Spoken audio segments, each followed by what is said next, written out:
My daily life in a TV series. This video is purely for entertainment and does not infringe on copyrights or laws. The rights to the novel and image belong to the original author. We do not claim ownership. Don't like waiting and want to listen to this fanfic in full now? Subscribe to our Patreon, where you'll find the best fanfics. Chapter 776, Mara's Counterattack. Old friend Bar. What's wrong? Lily noticed the change in Adam's eyes. A businessman who exploits legal loopholes. Adam suppressed his displeasure and said lightly, although it was unexpected. But if you think about it carefully, it makes sense. Old friend Bar is now famous in the medical community in New York. It can be said to be the best bar in the eyes of New York medical staff, their own bar. Not only people from the medical center come here every night, many medical staff from other hospitals also often come here to play. When there are many medical staff, all kinds of people who live close to the hospital will naturally follow them. For example, pharmaceutical representatives. If Adam hadn't deliberately restricted it, it is estimated that many big pharmaceutical representatives would come every night to treat everyone to drinks. Not only that, there have been countless pharmaceutical representatives lining up to buy shares in Old Friend Bar, but they were decisively rejected by Adam. The pharmaceutical representatives are like this, and Mara Grayson is no exception. If she wants to expand her business in the future, she must expand her network in the medical community and attract more attending doctors to be her suppliers. What other place is more suitable for making connections than the Old Friend Bar where medical staff gather? But knowing is one thing, understanding is another. Adam was very annoyed when he thought of her using the platform he built to contribute to her evil cause. As expected, Magical Amy, no matter which incarnation, is too annoying. Fortunately, this Mara Grayson will not be arrogant for long. Dr. Duncan, I am Mara Grayson, nice to meet you. Mara Grayson walked over and extended her hand to Adam. Hello. Adam shook her hand back indifferently. It seems that Caroline has told you about me, right? Mara is also an old man. She immediately noticed Adam's attitude, stared at Adam, and shook her head and said, actually, she misunderstood me. There is no misunderstanding. Adam smiled and said, no matter what you are doing, it is a legal business, and business is the greatest charity. I understand. Mara Grayson's smile froze. This sentence written by the famous classical economist Adam Smith in The Wealth of Nations. If she said it, it would be perfect. It can perfectly package her ideas. Even if she sucks blood and eats the whole family, once she becomes bigger and stronger, she can definitely boost the economy and promote employment. And the most important thing is that the elderly care industry is in urgent need. If not her, there are others. Her nursing empire can really solve the problem. Those who can solve the problem have enough value and have a huge driving force on society. This is naturally the greatest charity. As for the blood and tears in the process, they are just unavoidable collateral damage. She had heard about Adam's legend a long time ago, and thought they would have common topics, but she didn't expect Adam to be such a pedantic person. Yes, if she had Adam's capital, she would have changed the world a long time ago. How many people can a doctor save by curing diseases and saving lives? Compared with her ideal, Adam Duncan is really too limited. A young man is not worth planning with. Mara quickly regained her smile, her heart full of contempt for Adam, but her reason made her understand Adam's influence in the New York medical community and she couldn't oppose him. So she smiled and nodded at Adam. Thank you for your understanding, Dr. Duncan. I will never let you down. You are mocking me. I will just pretend that I don't understand and you are praising me. I am not as good as you today, but things will change over time. When I reach the top of the world in the future, I will let you know what power is. At that time, I will let you say business is the greatest charity again. If you can still ridicule me at that time, I will lose. A proud lioness, roaring wildly in her heart. I believe you. Adam looked at the lioness fire in Mara Grayson's eyes and smiled slightly. What he didn't say was, without you, I will naturally not be disappointed. Yeah. Adam paused and decided to choose to tell them something.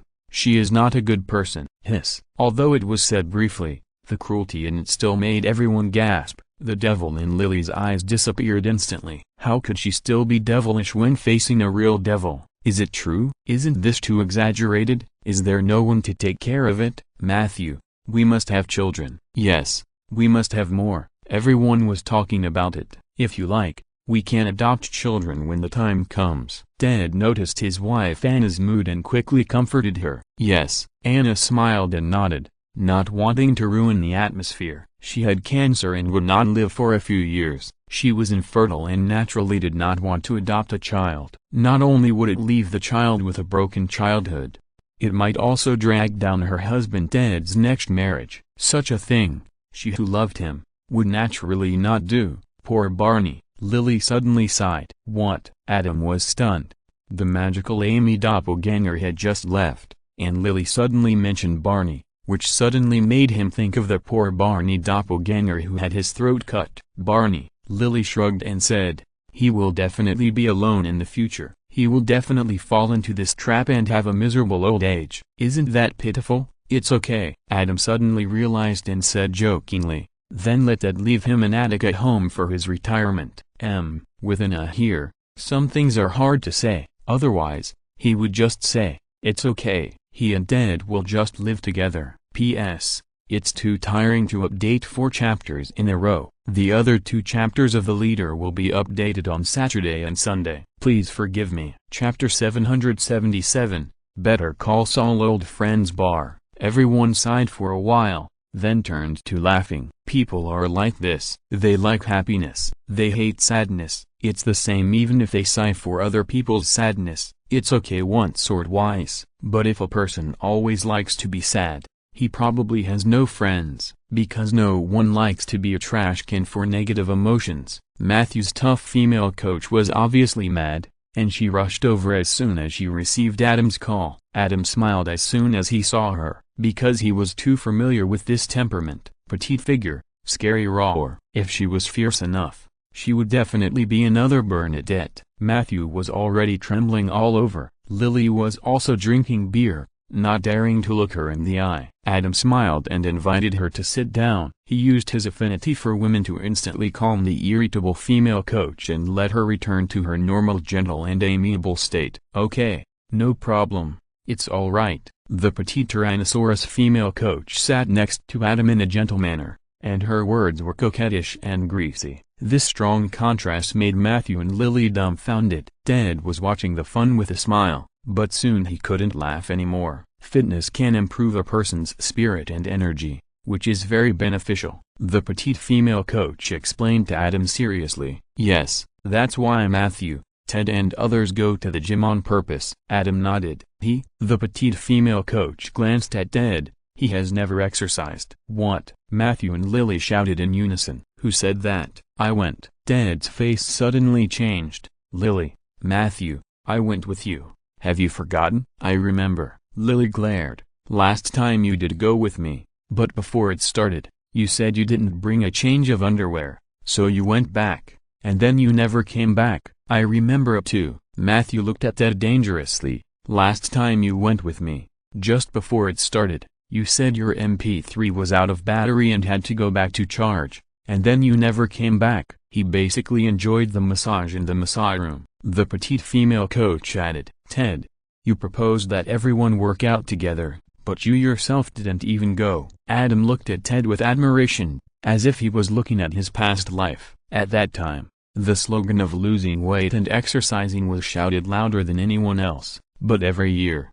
everyone saw the effect. But Adam himself was standing still, because he shouted the loudest. He also left the fastest, and didn't persist for a few days. Unexpectedly, Ted went a step further and didn't even persist for a day. Coach, I think the person who really needs your training has been selected. Matthew tried his best to cross his arms and then looked at Ted coldly. No. Ted suddenly showed a horrified expression. Then, he was dragged to the gym, in front of the crowd, facing the roaring female Tyrannosaurus incarnated by the petite female coach. He reproduced Matthew's original state and burst into tears in public. Anna was persuaded to leave in advance, because if she stayed and saw Ted like this, I'm afraid Ted's good feelings for her would disappear completely. For ex-girlfriends and ex-boyfriends, this helps to quickly get rid of the inertia after breaking up and cut off all the lingering ties. But for the current, it's better not to. Otherwise, without the yin and yang harmonizing effect of hormones, It is easy to cause family conflicts. Over there, Mara Grayson hit a nail with Adam, and a counterattack mentality sprouted in her heart. Then she received a call from her supplier, Dr. Karen Amos. She was shocked and took Frankie to the clinic. After some bargaining and a gentleman's agreement, they got the information of the fat sheep Jennifer Peterson. Kate's former colleague Frankie fell very quickly, or maybe she was originally this kind of person. She hadn't worked for a few days, but she was already talking about fat sheep with shining eyes. Then she did a preliminary investigation, followed up and filmed to ensure the accuracy of the information. Finally, it was confirmed that Jennifer Peterson was a wealthy, educated and independent woman, the way they wanted to live the most. Of course, admiration is admiration. Business cannot be forgotten. Jennifer Peterson, who has no relatives, is not a fat sheep at all, but a golden goose that lays golden eggs. Soon, Dr. Karen Amos appeared in court to apply, and Judge Judy Loomis ruled that Mara Grayson, who was reluctant but no one else, would be the guardian of this poor woman who urgently needs social help. Mara brought a court judgment and knocked on the door of the golden goose. When we are unable to adequately take care of ourselves, society will step in and provide help. When someone is suffering, we cannot sit idly by, Mara explained compassionately. Ha ha ha. The old lady was amused. I am not suffering.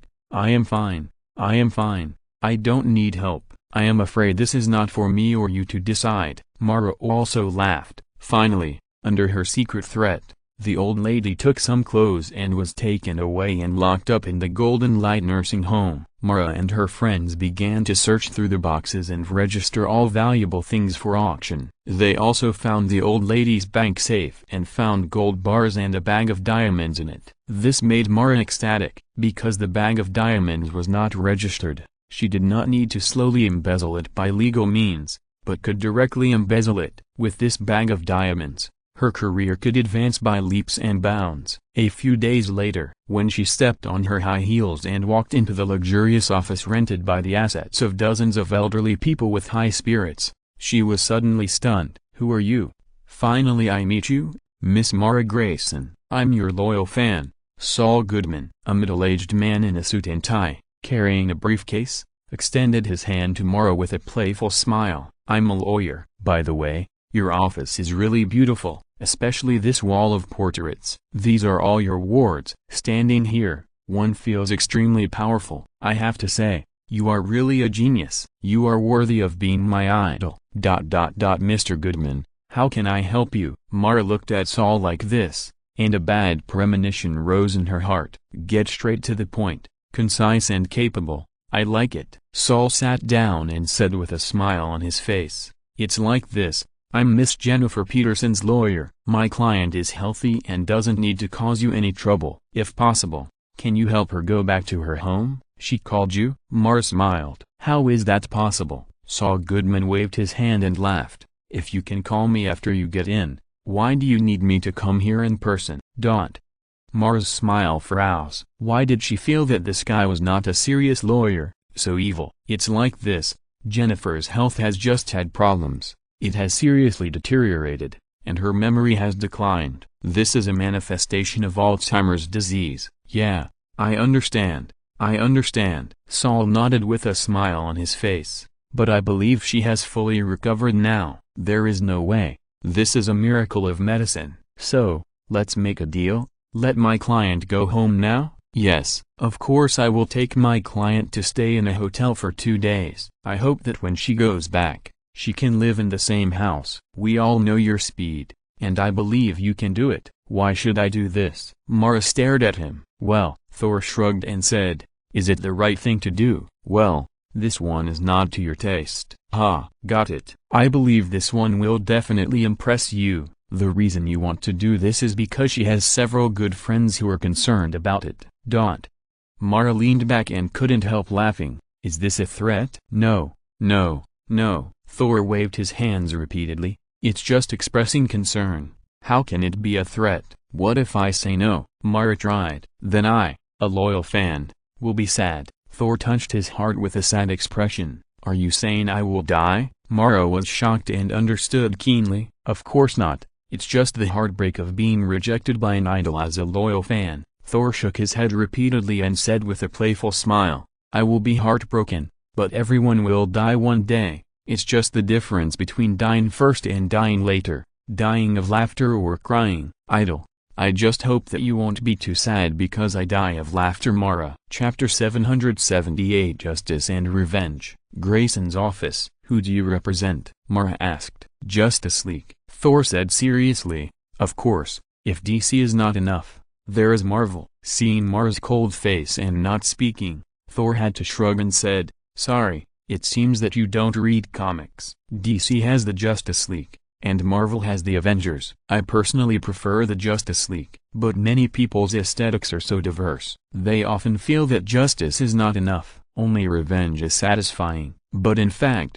the two companies are plagiarizing each other, and the core is the same. And whether it is justice or revenge, for those defined opposites, it is actually the same. Interesting. Mara looked at Thor, who was talking about this and that, although she felt a strong threat in her heart, but the successful experience she had so far made her path dependent. Men only have this trick, because she is a woman, and they think that they can scare her off with some harsh words and make her give up the golden goose in her mouth, but they are wrong. She is never afraid of these, and she firmly believes that she will be the only one who wins in the end. I don't know whether it's revenge or not, but justice is always decided by the judge, and I am always just in front of the judge, unless you prove to me that I'm wrong. You're not wrong. Looking at Mara like this, Saul knew that he couldn't convince her with just words, so it seemed that he had to show his special trick. So he picked up the lawyer's briefcase and sighed. I didn't plan to do this. Mara's eyelids twitched, but the pride of winning over men over the years supported her and she didn't move,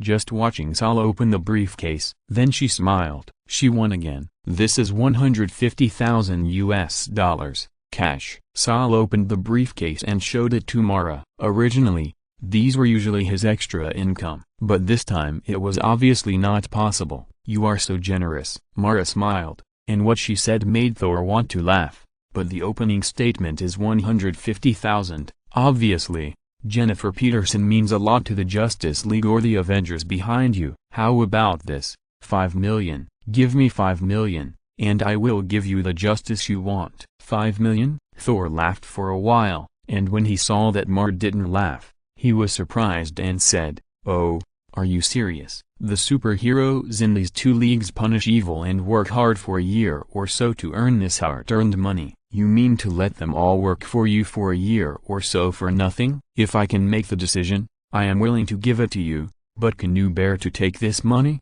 Do you dare to spend it with confidence? I am not taking it for nothing either. Mara was determined not to let it go easily, and smiled. I have also put in a lot of effort, so yes, as long as you are willing to give it. Of course I want it. Okay. Saul closed his briefcase, stood up and nodded to Mara with a smile. We'll talk next time. I hope we can reach a mutually acceptable condition next time. Either give me $5 million or defeat me in court. Mara shook her head and said, otherwise, don't come and waste my time next time. Domineering. Saul gave a thumbs up and smiled. But don't be so absolute. Things are always changing and developing. Your thoughts today may not be what you will think tomorrow. I think you may figure it out tomorrow. With Mara's eyes, Saul went downstairs and drove away in a sports car, leaving Mara gloomy and uncertain. She went to the Golden Light nursing home as soon as possible and found the origin of the matter, Jennifer Peterson, trying to find out who was behind her. Seeing that these people were serious, the old lady resisted again and again. She was always sedated and felt dizzy. Tell me, who are you? Mara asked. Give me your phone and let me go. The old lady smiled. I know you are not an ordinary person. I opened your bank safe and took out the gold bars and diamonds. Mara tried to stimulate her. Oh, you are a robber. The old lady finally confirmed. No, I am your legal guardian. Mara retorted. That is a robber guardian. The old lady was very sober. Tell me, who are you? Jennifer. Mara asked again. Who am I? The old lady laughed, and laughed so happily. I am the biggest mistake you have made. I control your medicine, your food, your comfort, everything about you. Mara was too lazy to pretend, and directly exposed. It's me, not you. If you don't listen to me, I will make things worse. Really? The old lady smiled, but her eyes were surprisingly cold. Then come on, you little bastard. Come on. A luxurious office. Saul Goodman, who had left, walked in and exclaimed, "Boss, you are so awesome." But it was a dwarf with a big beard, holding 2 rings with his hands, his body parallel to the floor. "How is it?" The dwarf kept this action and asked with his eyes closed. "Sorry, boss, the other party is too greedy," Thor explained. "The opening price is 5 million, and there is a desire to keep raising the price. The judge in the court is in cahoots with her. If we want to follow the formal procedures, it will be difficult to send Ms. Peterson home in a short time. You know that I hired you to legally settle the open affairs, right?" The dwarf said lightly. "Yes, yes," Thor whispered, "but to deal with people like her, some auxiliary small tricks can be more effective. Otherwise, she will feel that she has a sure win and will never compromise." "I remember that it seemed that the doctor sent her in."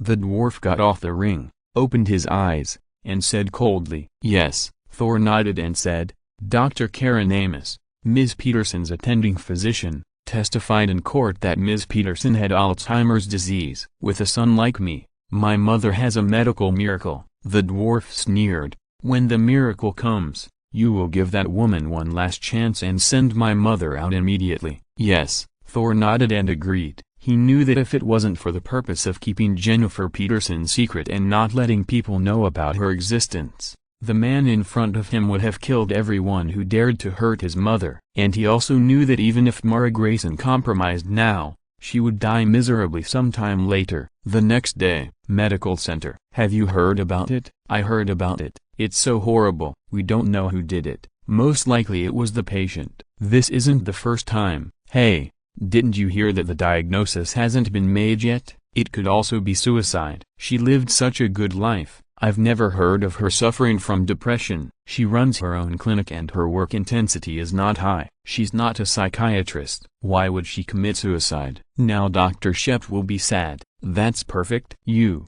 a slut, can go and comfort him." Adam came out of the operation and heard the nurses whispering. He was moved and stepped forward to ask, "Who committed suicide?" "Dr. Karen Amos." The nurse immediately replied, "It was Dr. Shep's female classmate. She was found dead in the clinic this morning. The police are not sure whether it was suicide or homicide." "Is that so? What a pity." Adam sighed, but thought to himself, it started so soon. Chapter 779.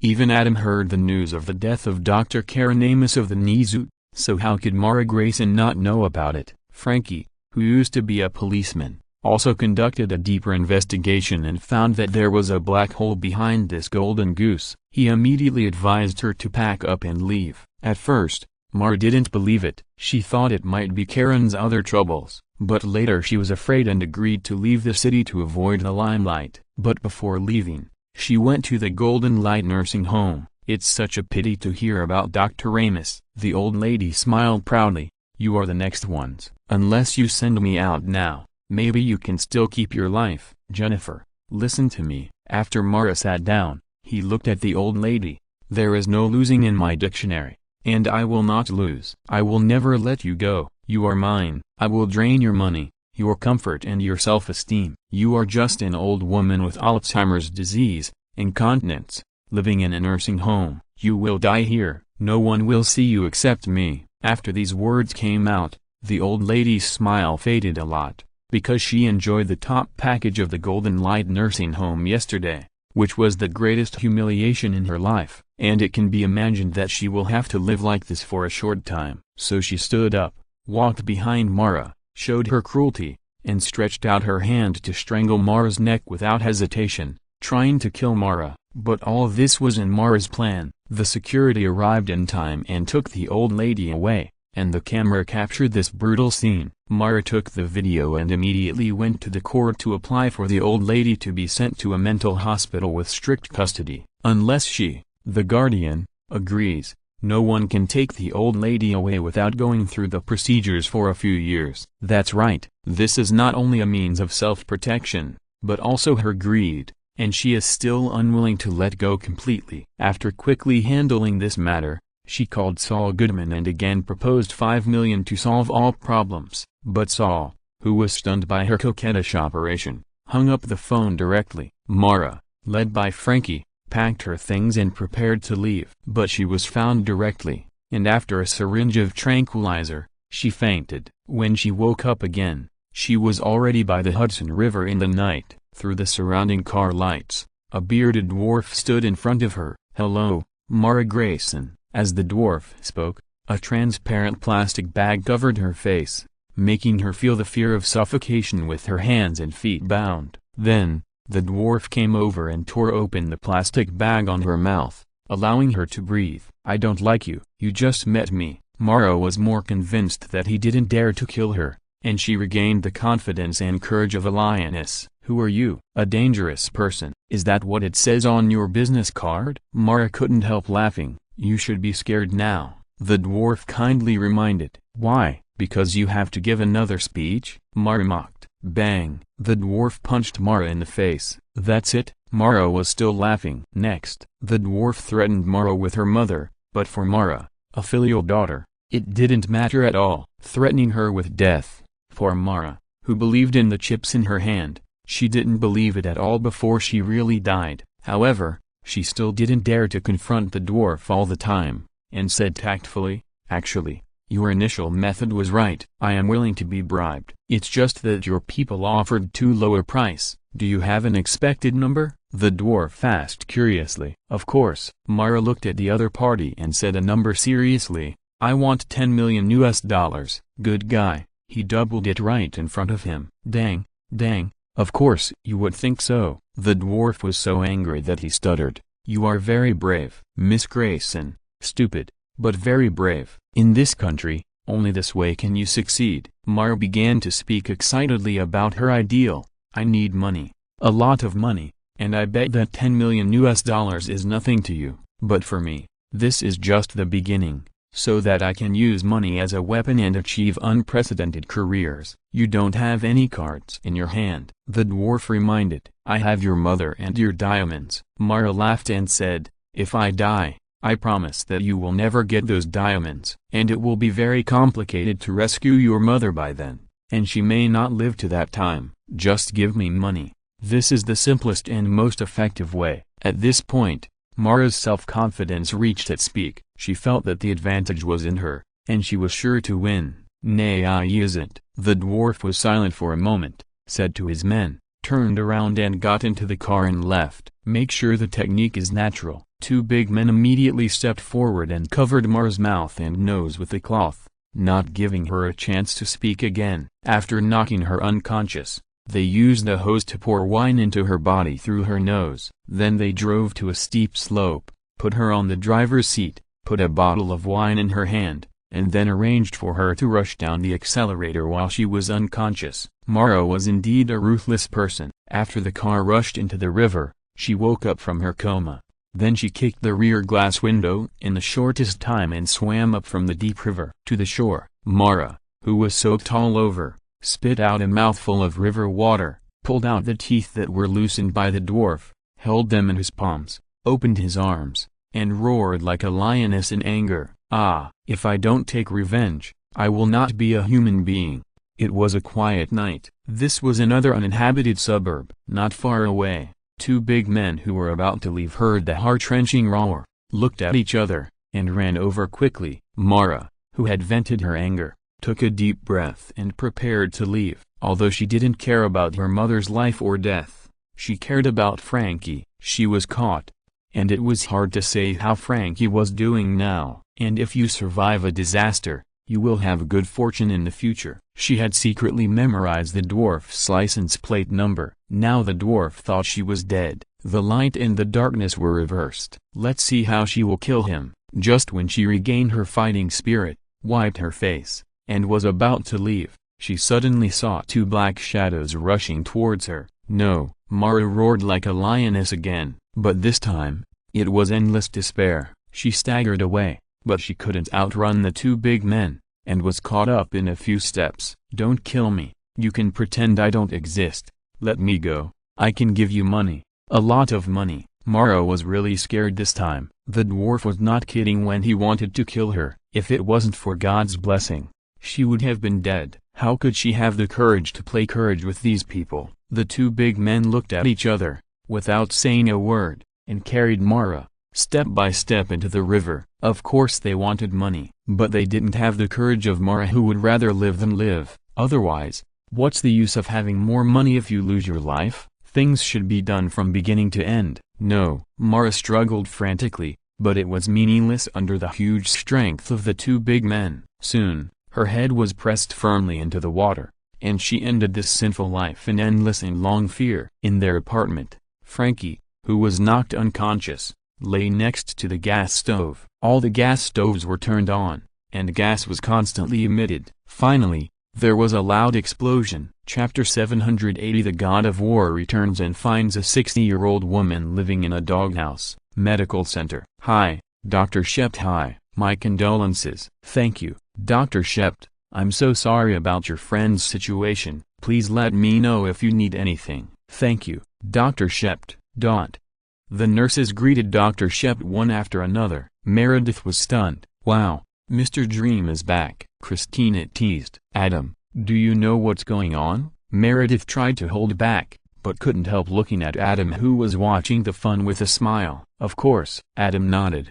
You should know that there is an anti-Sloan nurses union in the hospital, right? I know. Meredith nodded. But what does it have to do with Derek? The nurses union is not just fighting against Mark Sloan together, Adam reminded. They also discuss all kinds of gossip together. Recently, it has been rumored that you and Dr. Shept have completely broken up. Dr. Shept has also suffered the death of a friend and is in urgent need of comfort. Well, many nurses and female doctors have expressed their concern for Dr. Shept, who spread this news. Meredith's face was ugly. Is the news wrong? Christina glanced at her bestie.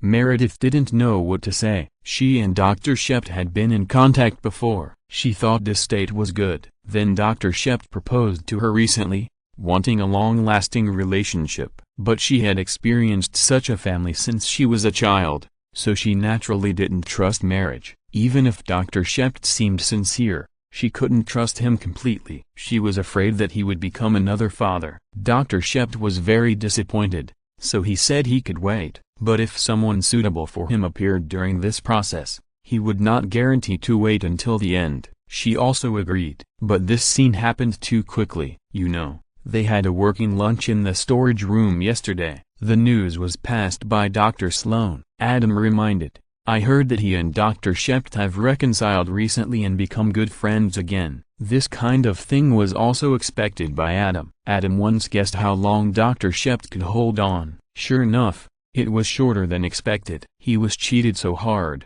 but he forgave him so easily. No wonder Mark Sloan insisted on being Dr. Shept's best friend. This is lively now, Christina laughed. No wonder even the circulating nurse started to flirt with him when he was doing surgery with him in the morning. It's funny to say that he and this nurse have done 30 surgeries in a row, and he doesn't even know her name. Now you know? Adam laughed. Got it. Christina nodded. Call Rose. Dr. Shept solemnly read out what he had written down. Stop talking. Meredith couldn't stand it anymore and interrupted. This is reality, Christina reminded. Don't do it. Mr. Dream has many people who want him. You'd better think about it, otherwise you will regret it later. Adam smiled and said nothing, but he was thinking in his heart. The news should have been passed on. It was not until noon. The cafeteria. Big news, big news. When Christina came over, she brought a newspaper and shouted, I can't believe it. What news? Adam showed a surprised look.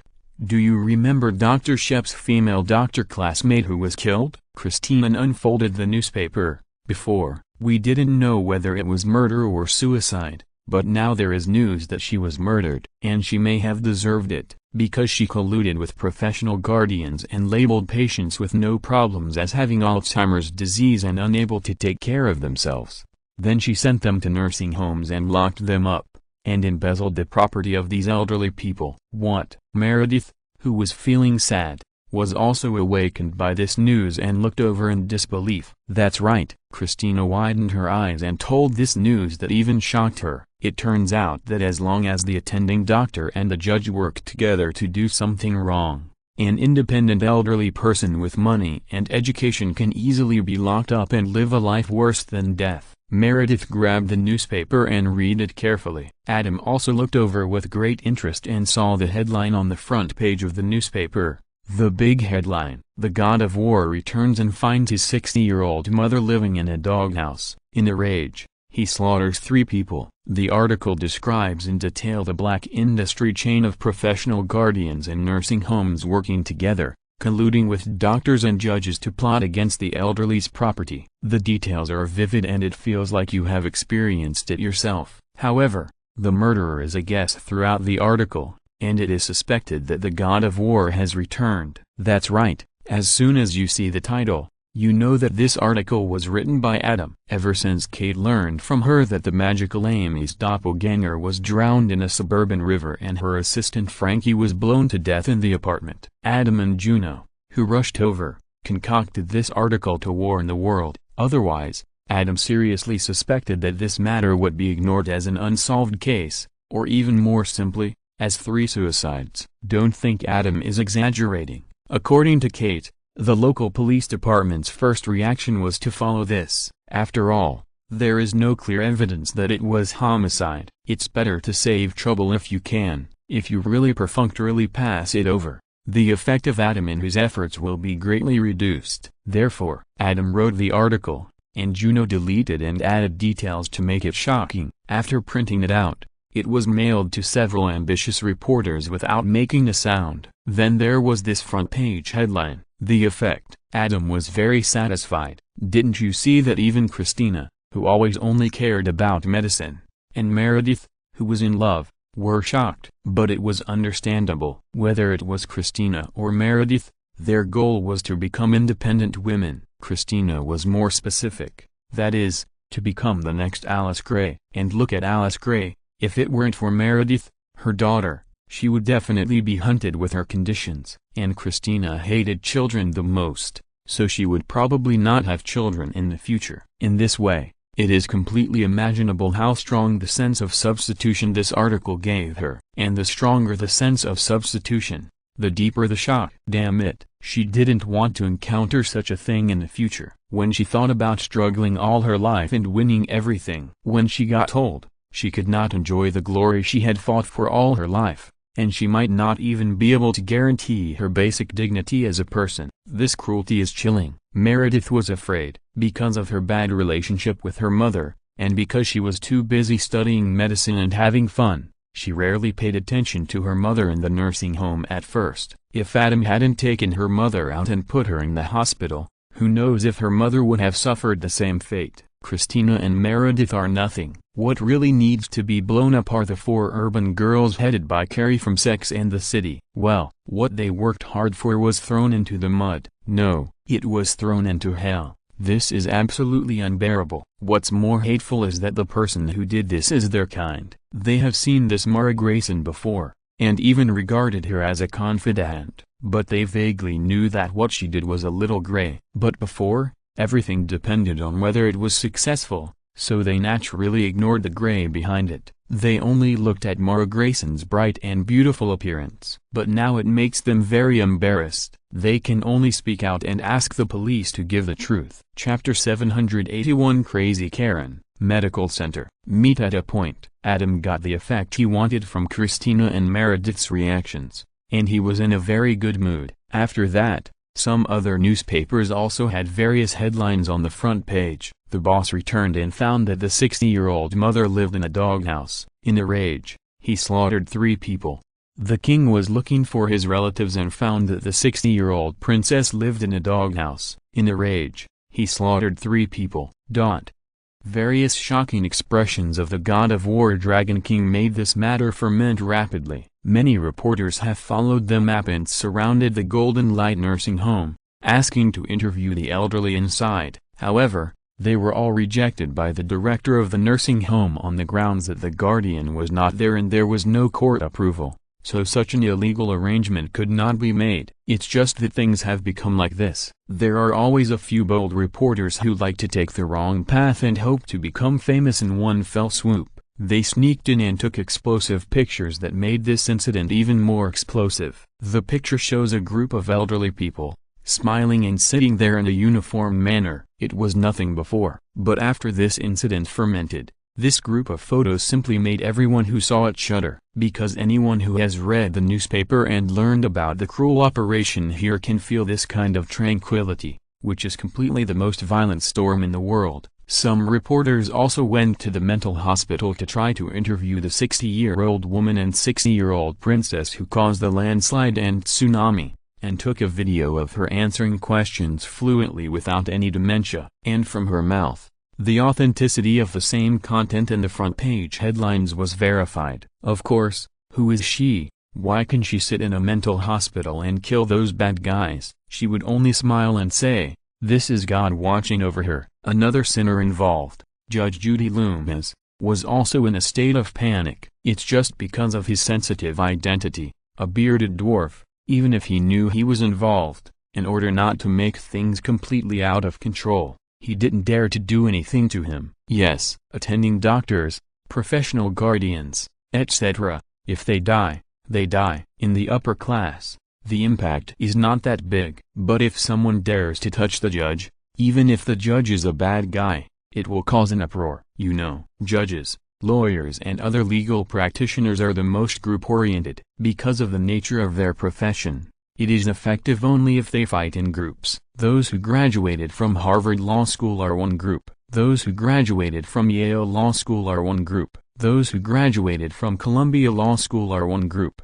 Judges were also transferred from these lawyers, and they may become lawyers again someday. Everyone has the same identity and abides by the rules of the game. They fight in groups in court without any bottom line and do everything they can. But whoever dares to use despicable means to murder a judge is the enemy of all legal practitioners. And if you offend all legal practitioners, once you are discovered, it is simply courting death. But who doesn't have an enemy? Judge Judy Loomis. After this big problem, naturally his enemies among judges or lawyers will target him and make him regret it. And on the other side, shit, the bearded dwarf, holding the remote control, watched the live interview on TV with a frown. When he saw the reporters outside the mental hospital and a sign flashing by, he threw the remote control in his hand at them, his mouth full of fragrance. It was a big Jesus cross pattern. His mother's words came true. God is watching over her. But there are two sides to the same coin. The devil often uses the name of God to harm God's lamb. So the thing that the bearded dwarf was most worried about happened. Call people immediately. After venting his anger, the bearded dwarf took a deep breath, picked up the phone, and issued orders. He was the leader of a gang before. Because of his self-reliance, he had a conflict with the gang and was hunted down. After that, he faked his death and escaped to the United States, and rebuilt his current life. In order to prevent the gang from harming his only relative, he spent a lot of effort to whitewash his mother's identity, secretly settled her, and has been safe until now. But who would have thought that his mother would encounter such a thing, and then it was out of control. Now she is being targeted by the gang and painted a sign outside the mental hospital. Most likely, they have always suspected that he is not dead and want to lure him out. But he had to go, because if he didn't show up on time, his mother would still die, and she wouldn't be let off just because she died. Now he had to fight hard to save his mother, then get away and start over. That night, outside the mental hospital, a huge battle broke out, and it was really earth-shattering, except there were no RPGs or heavy machine guns. People who didn't know would think this was a red flame battlefield. The reporters watching were both scared and excited. This scene was worth the risk. Duncan's apartment. Adam, Juno, and Karen were watching the live broadcast on TV. It turns out he is a gangster. Adam laughed dumbly and said, "No wonder he is so efficient." It's true that evil people will be punished by evil people. Juno's eyes were shining, and his whole body exuded a strange brilliance. Adam couldn't help but look at her a few more times. He could understand Juno's feelings. Juno was an anti-hero, and had an innate interest and impulse to punish evil and eliminate evil. In the past, it was just a small fight. Moreover, since she became good friends with Adam and had an emotional sustenance, the bloodthirsty impulse deep in her heart to punish evil and eliminate evil has also calmed down a lot. Not only did the small fights not develop into a series of large-scale activities,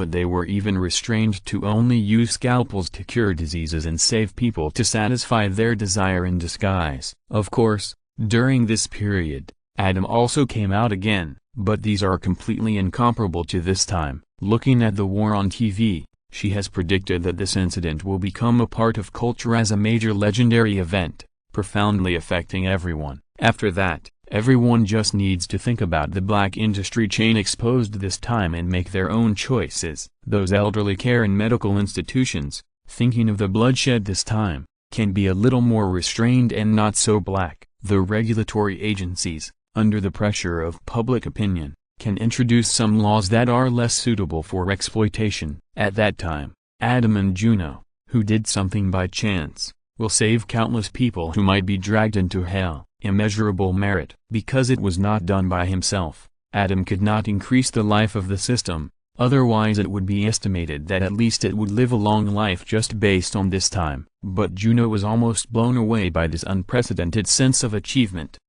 Juno looked at Adam in a somewhat inappropriate manner, the light in her eyes comparable to the starlight. "We did this." "Yes." Adam nodded and smiled.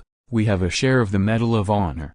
"And me." Karen stood in the middle, looking left and right, her eyes full of grievances. She was tall, shorter than Adam and taller than Juno. Standing in the middle, the heights of the three people were almost reduced in an arithmetic gradient, which should have just blocked the two people's gaze. But at this moment, it seemed useless. "You are one." "Of course you are one." Adam and Juno then withdrew their eyes from the gaze, smiled at each other, and began to comfort Karen, back to the center of sight. But Karen was not happy at all. But except carrying Juno on her back and glaring at Adam, she could do nothing, thinking of the atmosphere that was about to explode just now. Damn Adam. So angry. If you're listening to this novel on a channel other than Fanfic World, it means they downloaded and uploaded it without effort. We cordially invite you to visit our channel, Mundo Fanfic Novelist. There you'll find the original version of this story and you can explore many other novels of various genres. We are waiting for you to immerse yourself in a world of incredible novels. Chapter 782. The True God of War returns. Late at night, Duncan's apartment. Beep, beep.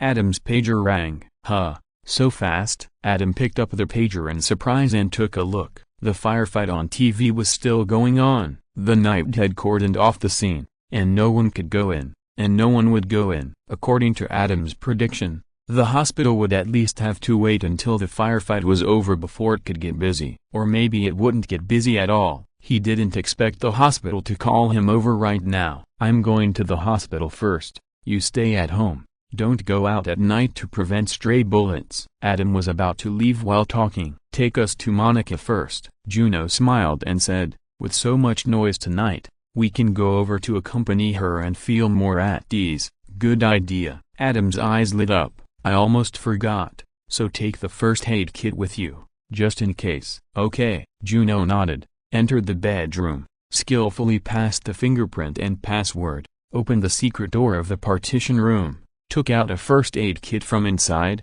took Karen, and followed Adam downstairs. Adam sent them there first, went up to greet Monica and the others, and then hurried back to the hospital. "What's going on?" Adam asked curiously as soon as he arrived at the medical center. The Golden Light nursing home was also attacked. The director was killed on the spot, and the rest of the nurses were also killed or injured, George said immediately. "The murderer seems to be a soldier who just returned home." Carter added, "His mother happened to be in the Golden Light nursing home. When she heard the news and saw the group photo of people being sedated with tranquilizers, she rushed in with a gun to rob people."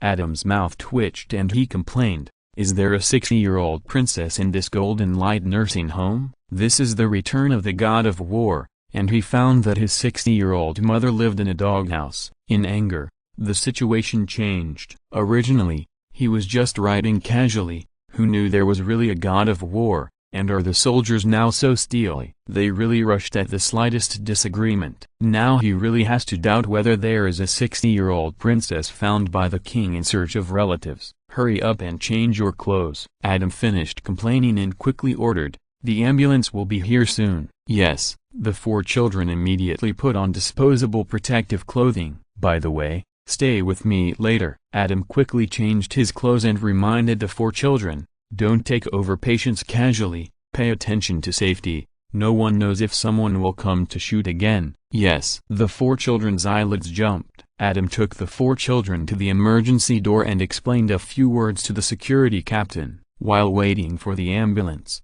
he called Matthew and others and told them not to go out, close the windows, and don't stick their heads out to look around. The location of the mental hospital and Matthew's location were one in the south and one in the north, respectively, and they were too far apart. There were no gunmen and bullets 800 miles away. Therefore, Adam was not worried about Matthew and others before. But now a real returning war god suddenly appeared and attacked the Golden Light nursing home. Matthew's apartment happened to be on the line from the Golden Light nursing home to the medical center. This made Adam have to give more instructions. In the world of American TV dramas, the number of victims who are killed or injured by stray bullets every year because of looking out of their heads is not single digits. In a country with hundreds of millions of people, it is nothing. But once such a ridiculous and terrible thing happens to your relatives and friends, you will definitely regret why you didn't give more advice at the time. The ambulance came quickly. Officer Peter Veris,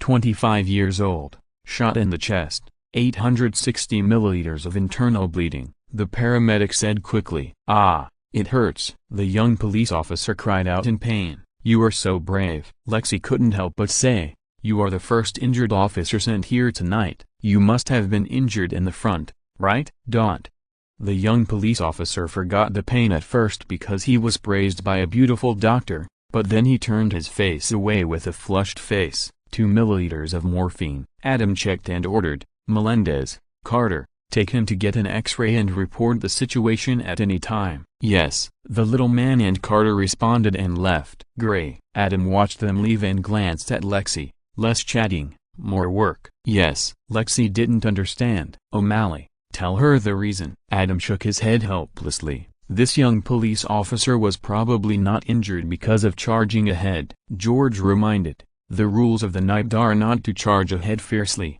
Otherwise, with the level of firefights on TV, it is impossible that there is no injured police officer sent here until now. So he is probably a newcomer and has never experienced such an exciting scene. He was too nervous and accidentally fired his gun, hurting himself, or being accidentally injured by a colleague who is also a rookie. It has nothing to do with bravery. Ah, Lexi's face flushed. She just praised sincerely. Who would have thought that not only did she not praise the point, but she also poked the wound of the injured police officer. This young police officer is not only not brave, to some extent, he is also a little timid and made such a joke. Not only will he be laughed at by his colleagues in the future, but now it has spread beyond the circle. Being looked at differently by the beautiful doctor, you can imagine how big the psychological shadow area is now. It seems that you want to achieve a professional attitude that is neither emotional nor indifferent. It's still too early. Adam couldn't help but sigh.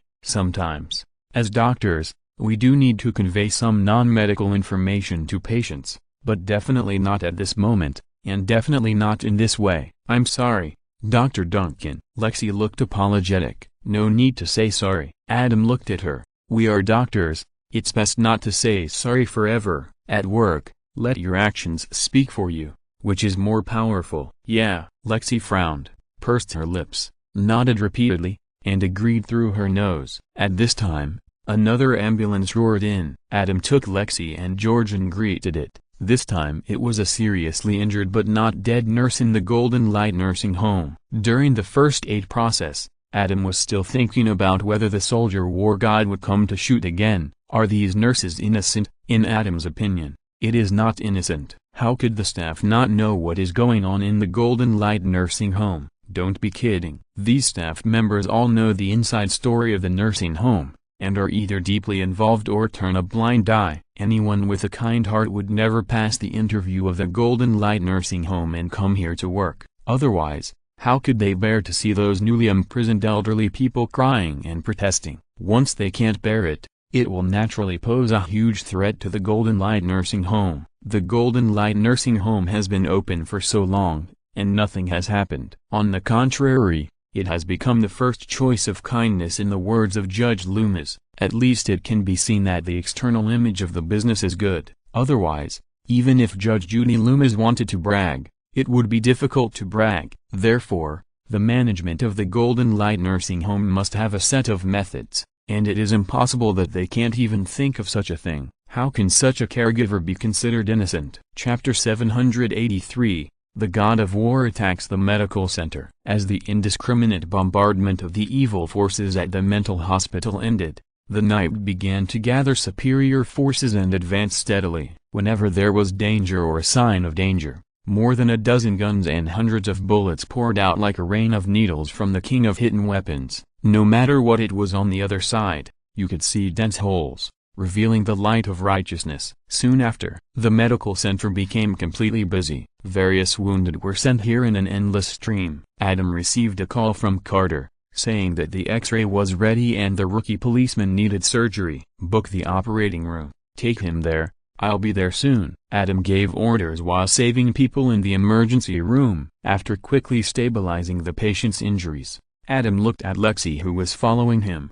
Gray, you follow Dr. Bailey and help here. This moment is the best training for interns. As long as you get through it smoothly, your ability to withstand pressure can be improved. Yes, Dr. Duncan. Lexi agreed quickly. George was assigned by Adam to take charge of the critically ill patients in the Golden Light Nursing Home. After Adam stabilized his condition, he followed Dr. Shepton to the operating room and is now performing surgery on him. Adam looked around and found that no new critically ill patients were sent in, so he packed up and hurried to the operating room. Most of the patients sent in advance were seriously injured. The operating room was almost full. The emergency department didn't need him much, and with Kate's relationship, Adam didn't push this rookie policeman to Dr. Bailey. When they were almost there, suddenly all the lights in the hospital went out, flashed a few times, and then came back on. No way? Adam's heart moved. This was obviously the hospital's backup motor restarting after a power outage. The last time it was struck by thunder and lightning. Why was there an inexplicable power outage this time? Adam guessed that the probability of human intervention was relatively high. Ding-ling-ling. The phone rang. Adam opened the call and saw it was from Carter. He answered the call immediately and heard Carter's anxious voice. Dr. Duncan, we are stuck in the elevator and can't get out. The patient is with us and is not in good condition. Don't worry. Which floor are you on? Adam comforted him. I'll be there right away. While running to the elevator, Adam called the security captain. He was worried that the God of War would attack and shoot the only surviving nurse, so he asked the security captain to send 2 team members to protect him. He should be standing outside the operating room at this moment, and looking at the inexplicable power outage. It is very likely that his words came true. Adam naturally had to remind them to be extra careful to prevent accidents. If it was true, seeing that this soldier looked so reckless and bloodthirsty that he dared to cut off the power of the hospital, he was probably not a good person and had no concept of not harming innocent people. You know, this is a hospital, and all kinds of operations inside require electricity. Once the power is cut off, it will greatly threaten the life and death of the patients. Carter, Melendez. Adam ran to the floor where the elevator was and knocked on the elevator stuck between 2 floors. Dr. Duncan, we're here. Carter's surprised voice came from inside. How is the patient? Adam stretched out his hands and pressed both sides of the elevator door, exerting great strength to open the elevator door to a gap of 10 centimeters, and then the 2 sides were stuck and could not be opened. He could only wait for the professional firefighters to come and deal with it. The pulse is very weak, and the systolic blood pressure is less than 50. The little man took off his stethoscope and looked at Adam with a serious face. Doctor, he is dying. Carter's face turned pale. Insert a tracheal tube. I'll go get the chest opening tools. Adam ordered decisively. Time was urgent, and the patient could not hold on until the firefighters came to rescue him and then sent him to the sterile operating room. He could only risk opening his chest in the unsterilized elevator to save his life. Yes, the little man agreed very straightforwardly. Adam ran to get the chest opening tools. The nurse, who had been busy all the time, also noticed the situation here and pushed the emergency card to help. Time is running out. You need to perform a thoracotomy on the patient. Adam handed in the tools needed for the surgery, such as towels, and said, "Congratulations. This is the dream of all interns. Are you nervous to perform a thoracotomy?" "Nervous," Carter couldn't help but say. The little man didn't say anything, but from the small movements of him constantly adjusting his breathing, it can be seen that he was also nervous.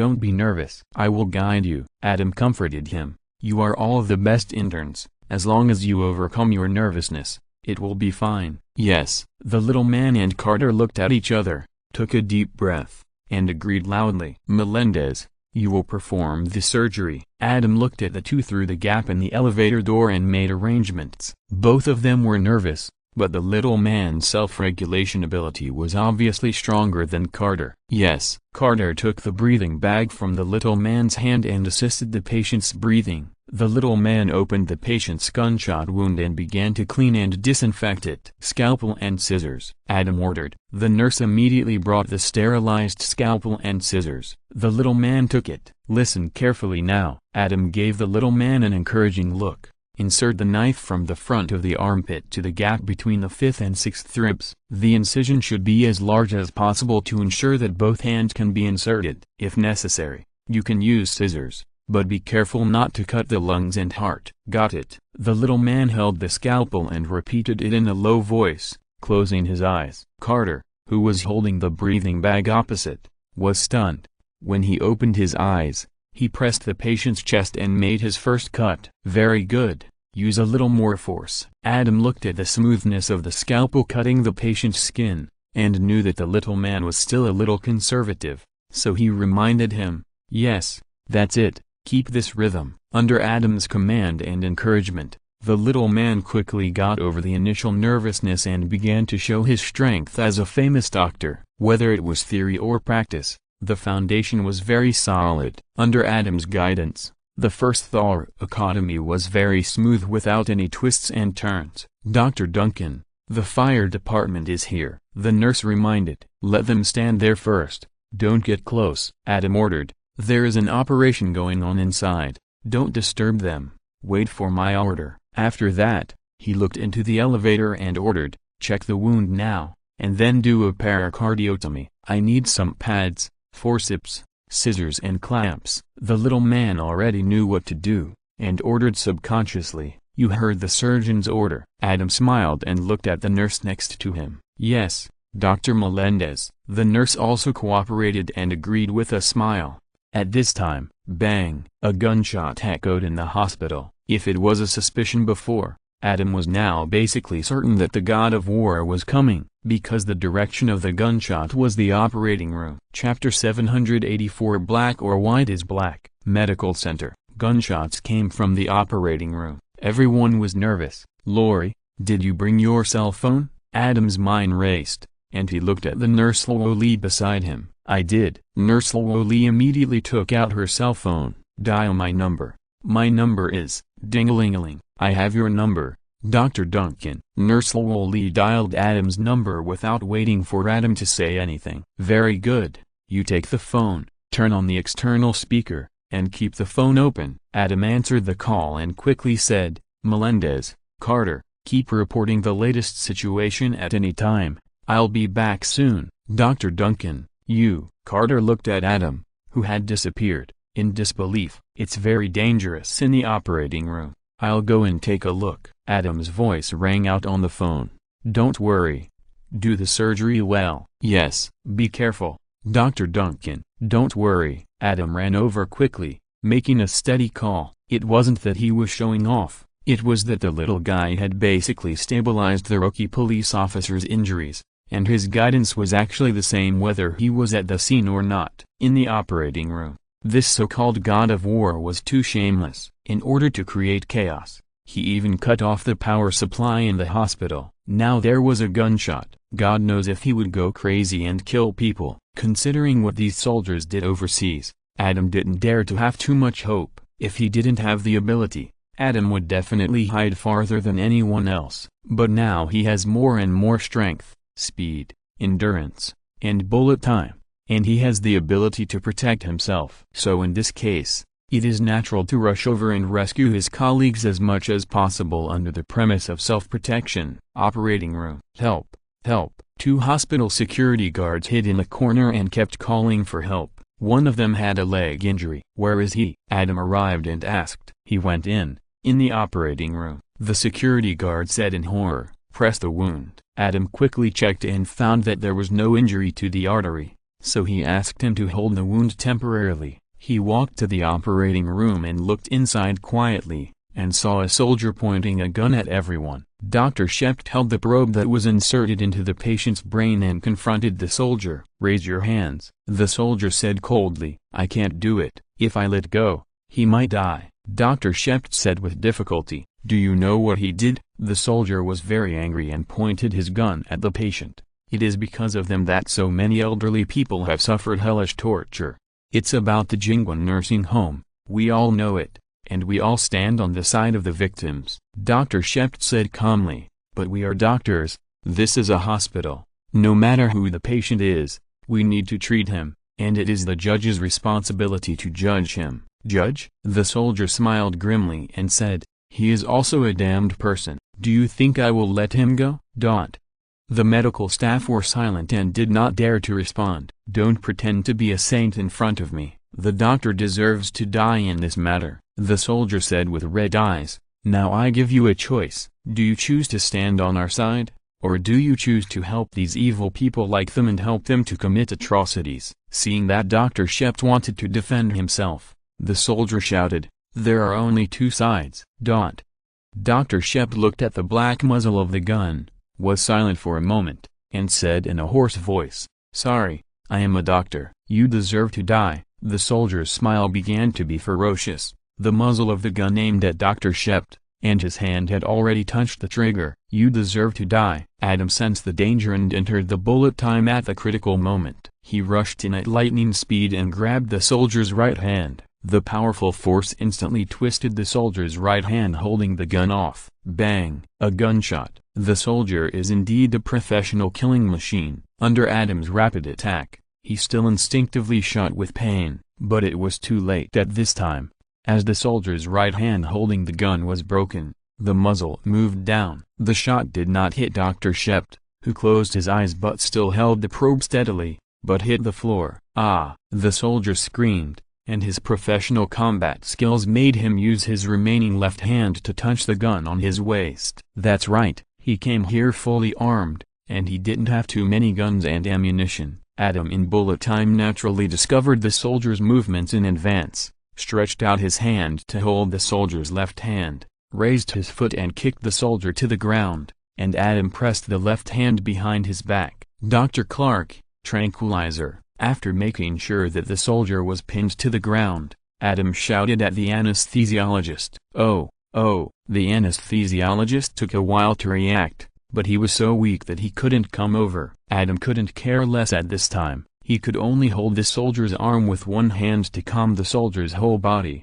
and stepped on the soldier's right hand which was broken but still struggling. After calming him down, he held the phone in one hand. Okay, Melendez, talk. The voice of the little man came from the phone. I took out a small blood clot from the pericardium, and there is no obvious damage to the heart. Have the main signs of life changed? Adam asked. The blood pressure is still very low and cannot be displayed. The little man said, I will kill you. The god of war soldier, who was restrained and unable to struggle, roared in extreme anger. Stop making noise. Adam looked at the soldier under him with annoyance, and then said to the stunned medical staff, you continue your operation. O'Malley, don't be stunned. Tranquilizer. After that, he said to the phone again, we need to cross-clamp the aorta. Put your hand in, and cut it with scissors until you can feel 2 tubular structures. The esophagus is in the front. I can feel a blood vessel that falls easily, and the other is stronger and softer. I can feel the spine is right below. On the other end of the phone, the little man reached his hand into the patient's body. Yes, you are touching the aorta. Adam smiled. Wrap your left index finger around it, and then use your right hand to hold the clamp. Okay. The little man's slightly excited voice came from the other end of the phone. The bleeding is from the secondary vena cava. I think I can stop the bleeding.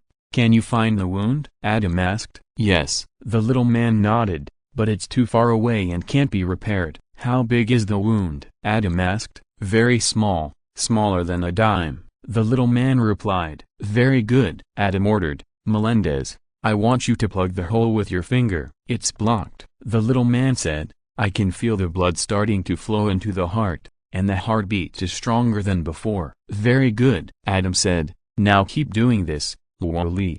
Let the firefighters act, rescue them as soon as possible, and then send them to operating room 3. I'll wait for you in the operating room. Yes. Nurse Wally agreed. Wally's voice came from the other end of the phone, calling on the firefighters to act. Melendez, Carter, great job. Adam praised. I think you don't need to worry about being fined when driving in the future. Carter's silly smile came from the other end of the phone. O'Malley, tranquilizer, tranquilizer. How many times have I said it? Adam still didn't hang up the phone, but his main attention was back here, shouting at George, whose reaction was still slow due to shock. A group of medical staff. Chapter 785. If you think I am your enemy, then I am. Medical center. Operating room. George's delay in responding made Adam feel the same as Huyaifi's feeling when waiting for takeout. He almost dragged the soldier's head to the ground and slammed it. One bang, one urge. But Adam is the sun,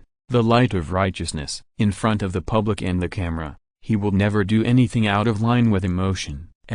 I'll show this videotape to Lexi later. Learn from her. This is what it means to be emotionless but not cold. Under Adam's repeated urging, George finally came over with the tranquilizer. Take it. Adam saw that he was trembling and didn't dare to approach, so he didn't make things difficult for him. He handed him the phone, then took the tranquilizer syringe and stabbed it into the neck of the soldier who was struggling violently again. It was done in an instant. The effect of the drug is really terrifying. If you are asked to fall, you have to fall. If it were Adam, he might be able to greatly reduce the effect of the tranquilizer with his abnormal physique heading towards an inhuman state, and he might have to double it again to achieve the same effect. But this soldier was just an ordinary man, and he fell into a coma in an instant. You guys continue. Adam took the phone from George, grabbed the unconscious soldier with one hand, lifted the sturdy and fully armed soldier with one hand, nodded to Dr. Shept, and walked out. The medical staff were still in shock and couldn't calm down for a long time. Thank you, Adam. Dr. Shept was a top doctor, a big-hearted doctor who could stick to medical ethics under the gun. He was the first to react and sincerely thanked Adam, who walked to the door. You're welcome. Adam turned around and smiled. Dr. Shept really impressed him. Not many people can still stick to medical ethics in this state. Just and brave, but a little stupid. Adam couldn't do it anyway, because the system plus 0.01 prompt clearly told Adam that if it wasn't for him, Dr. Shept would really die. This also made Adam hate this soldier even more. Obviously, this guy could have shot the last nurse in the nursing home lying on the operating table.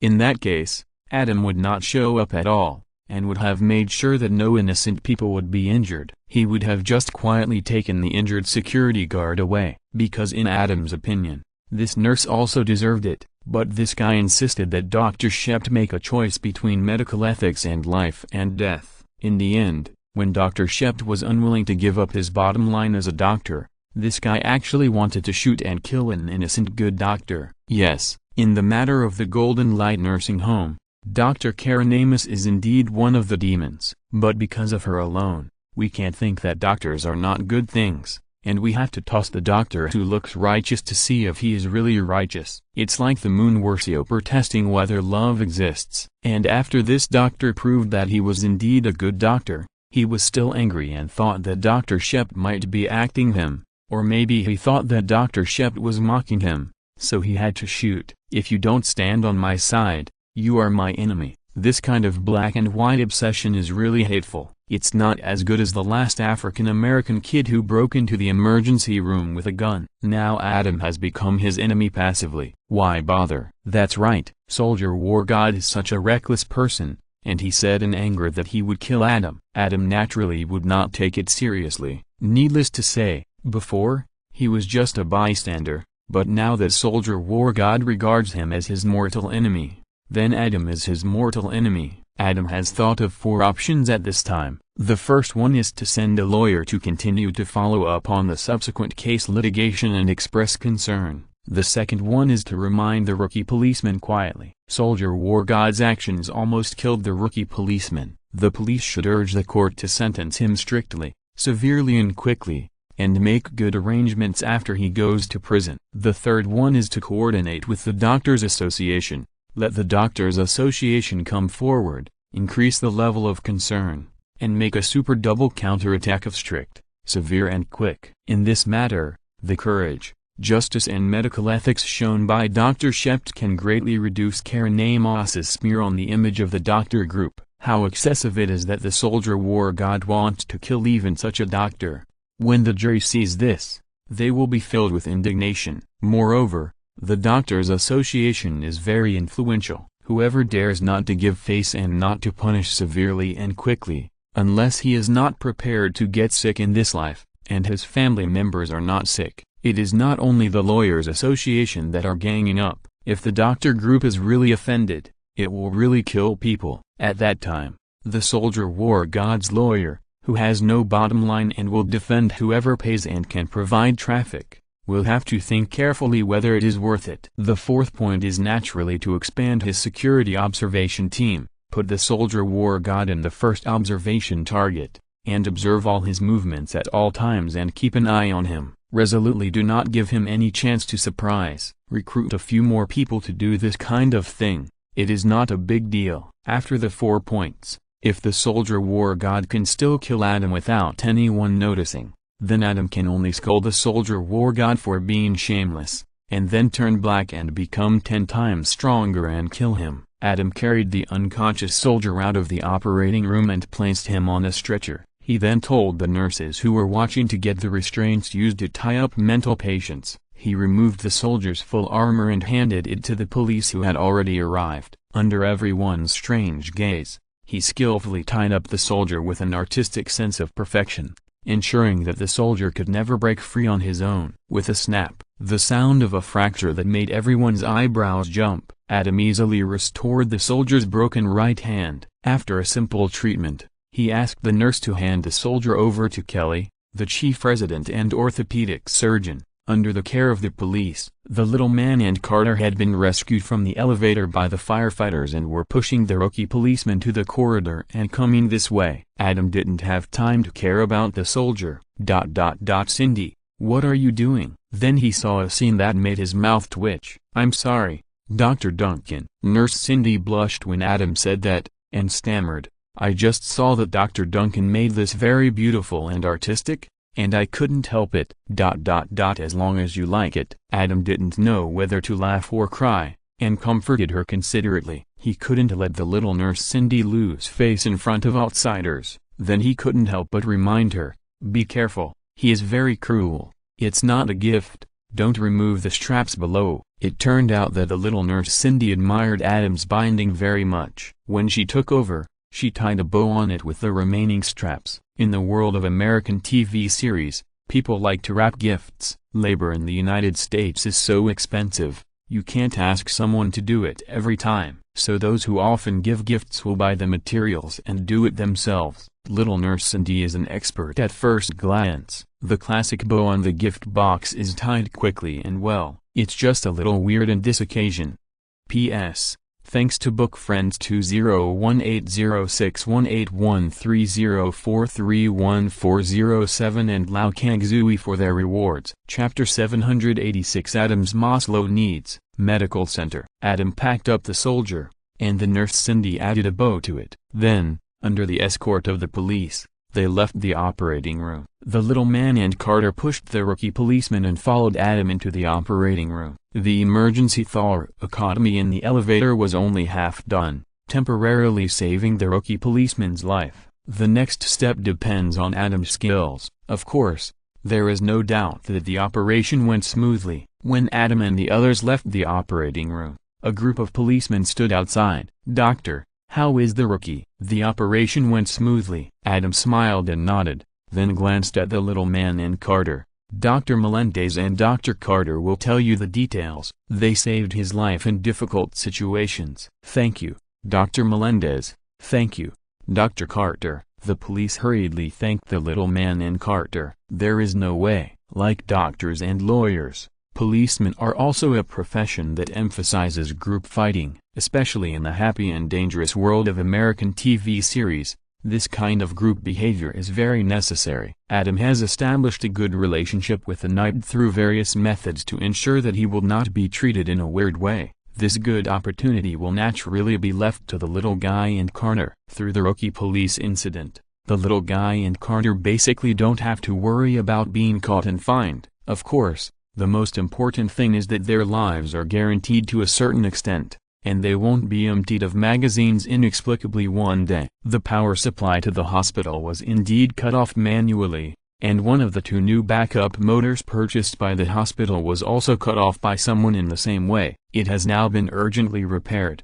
When Adam left the operating room, a nurse came up and told him the latest news. "It's a blessing in disguise." Adam nodded. The soldier war god didn't lose his mind completely before. The power supply was cut off, and a backup generator was cut off. The hospital just didn't have enough electricity, so it could only give priority to supplying important areas such as the operating room. But it's also normal. The soldier war god just wanted the hospital to be in chaos so that he could take the opportunity to kill people. If both backup motors were cut off, the hospital would be completely dark, and he would be completely blind. "Is Dr. Shep's operation over?" Adam asked again. "It's over, and it went smoothly," the nurse replied. "Another good news." Adam laughed. The last caregiver of the Golden Light nursing home is actually much more useful alive than dead, because there are still many details to be explored in this incident. Although the elderly who were rescued can also talk about it, but many things are more clear to the staff,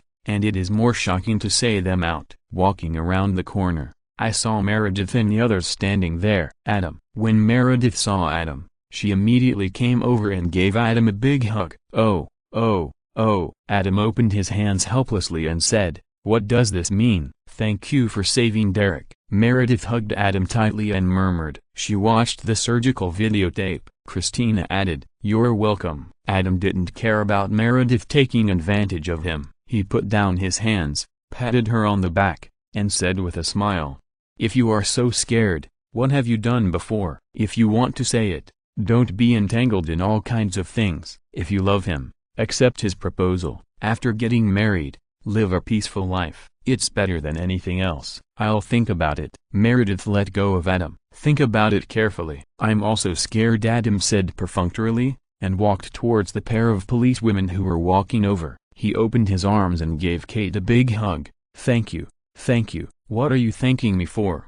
Kate didn't know whether to laugh or cry. "Thank you, law enforcement agency, for protecting us." Adam let go of Kate, opened his arms and hugged Jesse Page again. "You said it the other way around, didn't you?" Jesse Page threatened her with her eyes not to hug her, and taunted her. "The only ones who need to be protected are probably criminals, right?" "What?" Adam was horrified. "Have you FBI already revealed your cards? Is he one of yours?" "Don't talk nonsense." Jesse Page quickly denied it. "Haha, okay," Kate advised. "Jesse means that criminals are in big trouble when they meet you. If the operating room video just now is released, I'm afraid criminals will have to walk around the medical center." They had already watched the operating room video when Adam was doing the operation. At first, they were worried about Dr. Shep. And then when they saw Adam rushing in, his hands were raised and fell. The soldier's arm was directly broken at a 90-degree angle. The extremely brutal feeling made everyone who watched the video couldn't help but worry about the criminal. How painful it must be. Is this considered a heroic act? Adam didn't continue to tease Jesse, and asked seriously. Of course. Kate nodded. Adam didn't say anything, just looked at Jesse. Yeah, Jesse knew what Adam meant, so he could only nod. Thank you for your fair law enforcement. Adam opened his arms and hugged Jesse again. Otherwise, if we are blamed, the social atmosphere may really get worse in the future.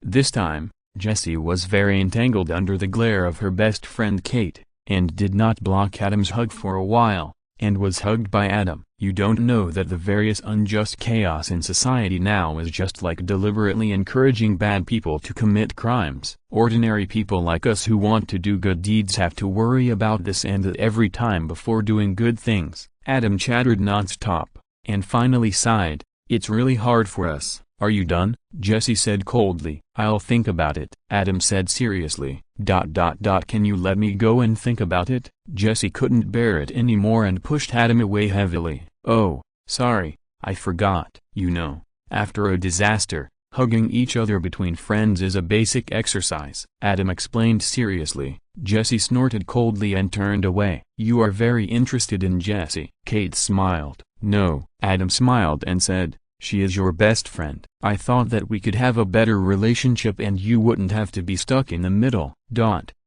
Kate was shocked by Adam's shamelessness. She glared at Jesse just now because she found that Jesse was not very friendly to Adam, and she wanted Jesse and Adam to reconcile and be friendly. But Adam obviously didn't mean that. Okay, let's go to my office. Adam took Kate to the office. He still had a lot of details to know. As for hugging Jesse, it was because he found that he had been dealing with the FBI more frequently recently. This was not a good sign. As a stable person, it is a basic skill to plan ahead. There is Kate in the NYPD, and the network of people that Kate slowly infiltrates. Naturally, there must be people in the FBI, so that Adam can be more at ease and not worry about someone suddenly knocking the door open without any warning one day in the future. This is the second level of Maslow's needs. Security needs. Yeah, that's it. Chapter 787. Don't even think about the medical center. I'm not going to your office. When they reached the overpass, Kate finally realized what was going on. She slapped Adam's hand away and shook her head. Why? Adam asked in surprise. Many of my colleagues are busy here. Forget it. Kate stared at Adam. And don't even think about me helping you chase Jesse. Have you ever thought about me asking you to help me chase Jesse? Adam asked incredulously. How could you have such an idea? Kate didn't want to talk anymore. Anyway, she couldn't win over Adam every time, so she just stopped talking. Okay, no more jokes. Seeing this, Adam smiled and said, don't worry, I don't mean that. I won't embarrass you in front of your colleagues. I really just want to understand the case. Just the case, right? Kate rolled her eyes at Adam and put on a professional detective face. This is confidential. No comment. Is that so? Adam reached out to pull Kate again. Then there's no rush. Let's talk about it later. Let's go visit my office first. You haven't been there yet, right? I'm not going. Kate looked around and said helplessly, okay, stop making trouble. What do you want to know? Tell me what you know. Maybe I can help you analyze it. Adam smiled. Okay then. Kate didn't think much about it. After all, she had taken the initiative to ask Adam to analyze the case more than once or twice before. At this point, the basic situation has been figured out. Adam also learned from Kate about the big boss background of the bearded dwarf. The result of the exchange of fire in the mental hospital was that the two sides had too much resentment and almost fought to the death.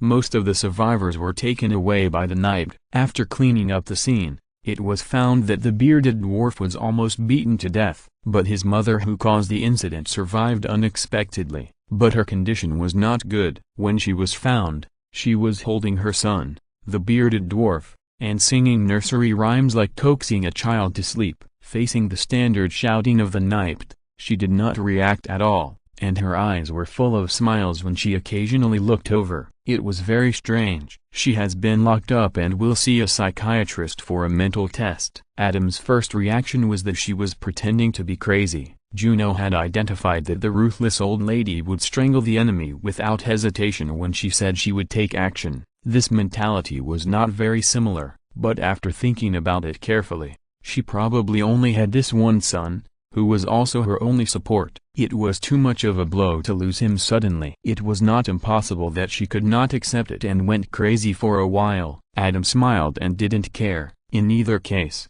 the end of this ruthless old lady would not be good. This drama can be regarded as a perfect ending. Nothing to say?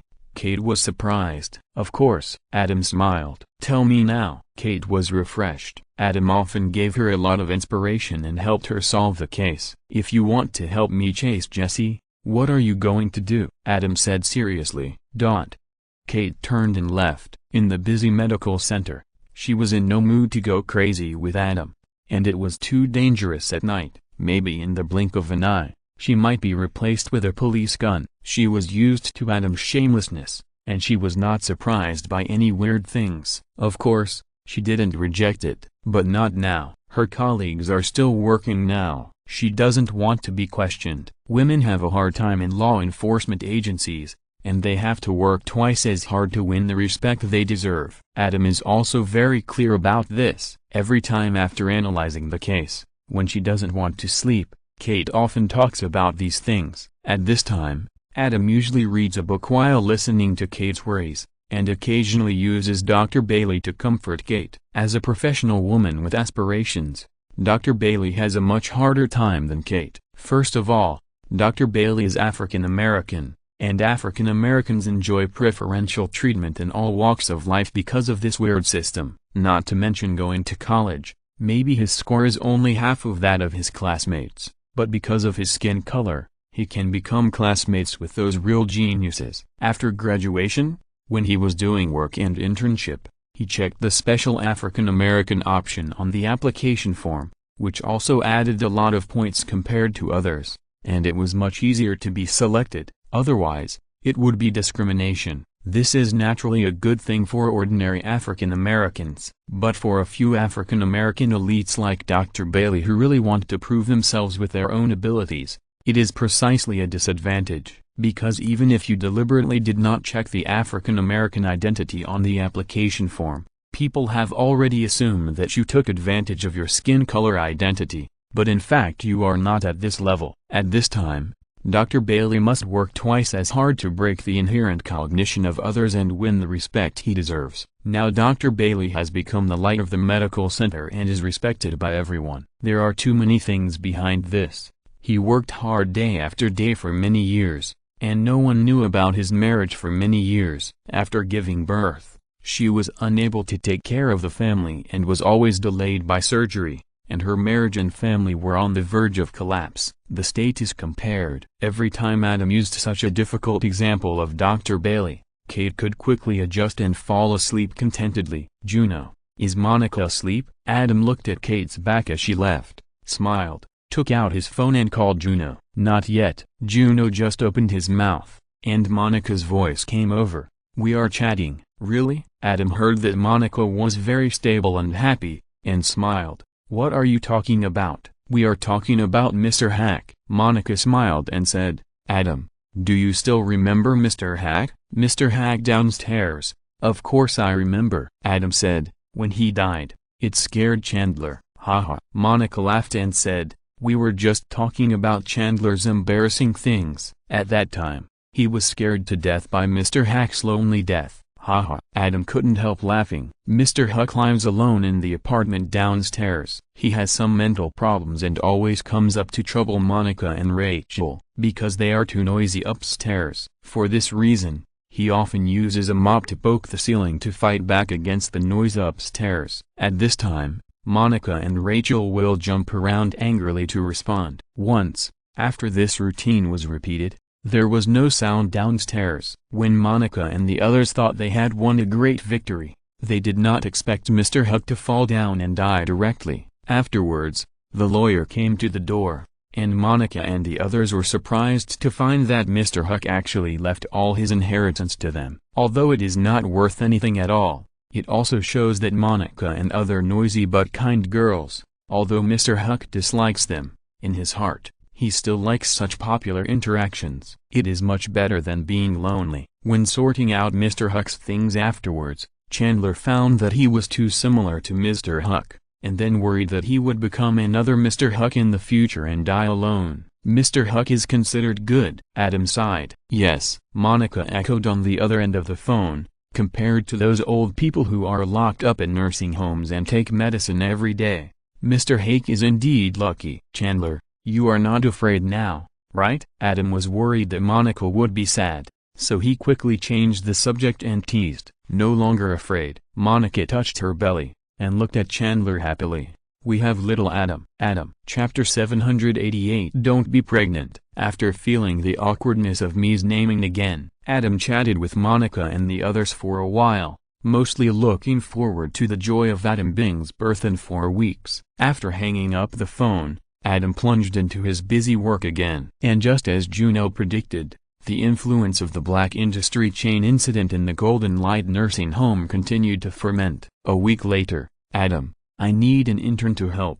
Dr. Montgomery asked Adam for help. Didn't Dr. Torres arrange an intern for you? Adam was surprised. Of course. Dr. Montgomery held his forehead and said, but it's not enough. Do you know how many people come to consult about assisted reproduction every day? They are all couples that the director and the dean asked me to receive. I need more assistants to help me get rid of the trivial work. Haha. Adam couldn't help laughing. This is one of the influences of the black industry chain in the Golden Light nursing home. Some upper-class people who didn't care about having children before have now changed their attitudes and actively seek various means to breed offspring. Originally, there was no need for top neonatologists like Dr. Montgomery to personally answer these basic questions, but these people were all people of status. The chief of surgery and the dean were all smiling. They gave orders and played the emotional card, asking Dr. Montgomery to receive them in person. This made Dr. Montgomery very helpless. This is not a solution. It will affect the normal operation of the hospital. Adam saw Dr. Montgomery glaring at him,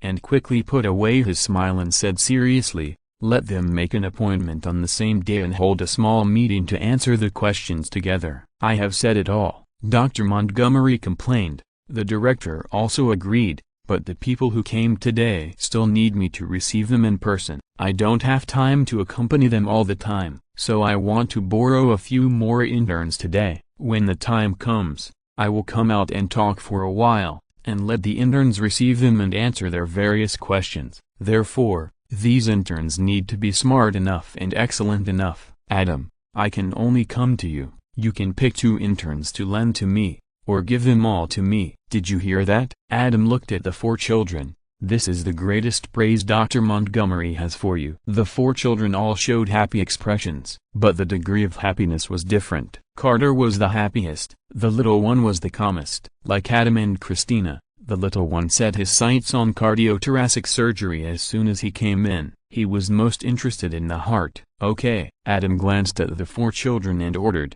today, the 4 of you will follow Dr. Montgomery, just as you are rotating in the neonatal department in advance. Yes, the 4 children agreed. Thank you, Adam. Dr. Montgomery was overjoyed. After thanking him, he took the 4 children away. She wanted to give them a simple training before a large group of couples came. In the morning, after the operation, Adam went to see their performance and found that they were all good. Just as he was about to leave, he suddenly saw a person out of the corner of his eye. Puff. Adam almost burst out laughing. After forcibly suppressing it, he took out his mobile phone and dialed a number. In his field of vision, a tall figure took out a mobile phone. Uncle Bell, why didn't you tell me that you came to the hospital? Adam laughed. That's right, this person is Adam's Uncle Bell Duncan. Ah, how did you know? Bell Duncan said in surprise. 11 o'clock. Adam reminded. Bell Duncan turned his head and saw Adam waving at him. He couldn't help but smile awkwardly. I don't want to disturb you. You come over? Or should I go? Adam asked. I'll come over. Bell hung up the phone, said a few words to the woman next to him, and walked over quickly. Adam. Uncle Bell, what are you doing? Adam teased. Who was that just now? Could it be my aunt? It's possible. Unexpectedly, Bell hesitated for a moment and nodded. Really? Adam was surprised and looked at the woman in her 30s in disbelief. This woman was not a beauty. How could she straighten him? An uncle who had been bent for decades. It's not what you think. Bell understood Adam's gaze and said embarrassedly, you also know what happened recently, right? Are you talking about the Golden Light nursing home? Adam didn't know whether to laugh or cry. Yes, Bell said with a smile. You don't know. Originally, when I did business with your friend Ted last time, I felt that the singles terminal might not be a failure in the company's diversified business expansion, but who could have thought that it would be so prosperous? Once the incident at the Golden Light nursing home happened, The business of our singles terminal was about to explode. Then you still have time to come? Adam joked. Because I got a promotion, Belle said proudly. In view of my outstanding performance, the company has promoted me to the general manager of the singles terminal New York. Now the singles terminal has opened branches in various districts in New York. I am in charge of all of them. I am the leader, so naturally I don't need to work overtime to receive the endless stream of customers who want to end their singlehood. Let them summarize it in the evening, and I will ask again. Adam was speechless. This is too real. After a busy day, employees still need to report to their leaders at night and chat about business, creating the illusion that everyone is fighting together as 007. Maybe they are all 007, but the leader can brag and chat everywhere, and can sleep during the day and do whatever he wants. The employees can only really rest, repair, and relax. Immortality. Thinking of this, Adam couldn't help but glance at the proud Uncle Bell, especially at his sparse and almost completely bald head, and thought to himself, I didn't expect that Uncle Bell with thick eyebrows and big eyes is also this kind of person. Then why did you accompany the possible future aunt, to attend Dr. Montgomery's assisted reproduction consultation? Adam resisted the urge to complain about his uncle and got back to the point. It's also because of the Golden Light nursing home. Bell smiled bitterly. I originally thought that people should live a carefree life, and I have always despised people like your father who can't stop having children all his life. I'm here. Adam couldn't help but remind him. I'm sorry. Bell smiled apologetically. But decades have passed. Look at you, how well you have grown. Especially you, Adam. You are the greatest pride of our Duncan family. Now that the Golden Light nursing home incident has happened, I wonder if I am wrong. Your father Bob may be right. Look at your happy family. How can it be related to the Golden Light nursing home incident? And if I don't make changes, I will definitely not be able to avoid this disaster in the future. I don't believe that this exposure can completely change this kind of thing. There are so many huge interests here, and it will definitely be repeated in the future. Therefore, if I want to avoid future misery, I can only make more efforts while I can still move now. Adam nodded secretly. Uncle Bell is worthy of being a man who has been outside for decades. He saw through the problem at a glance. No matter how big the impact of this incident is, in the end it will still not be forbidden for the elderly to continue to be hunted, because there are huge interests there. The world of American dramas is also a world of capital. Those who know but are still unwilling to change their living conditions,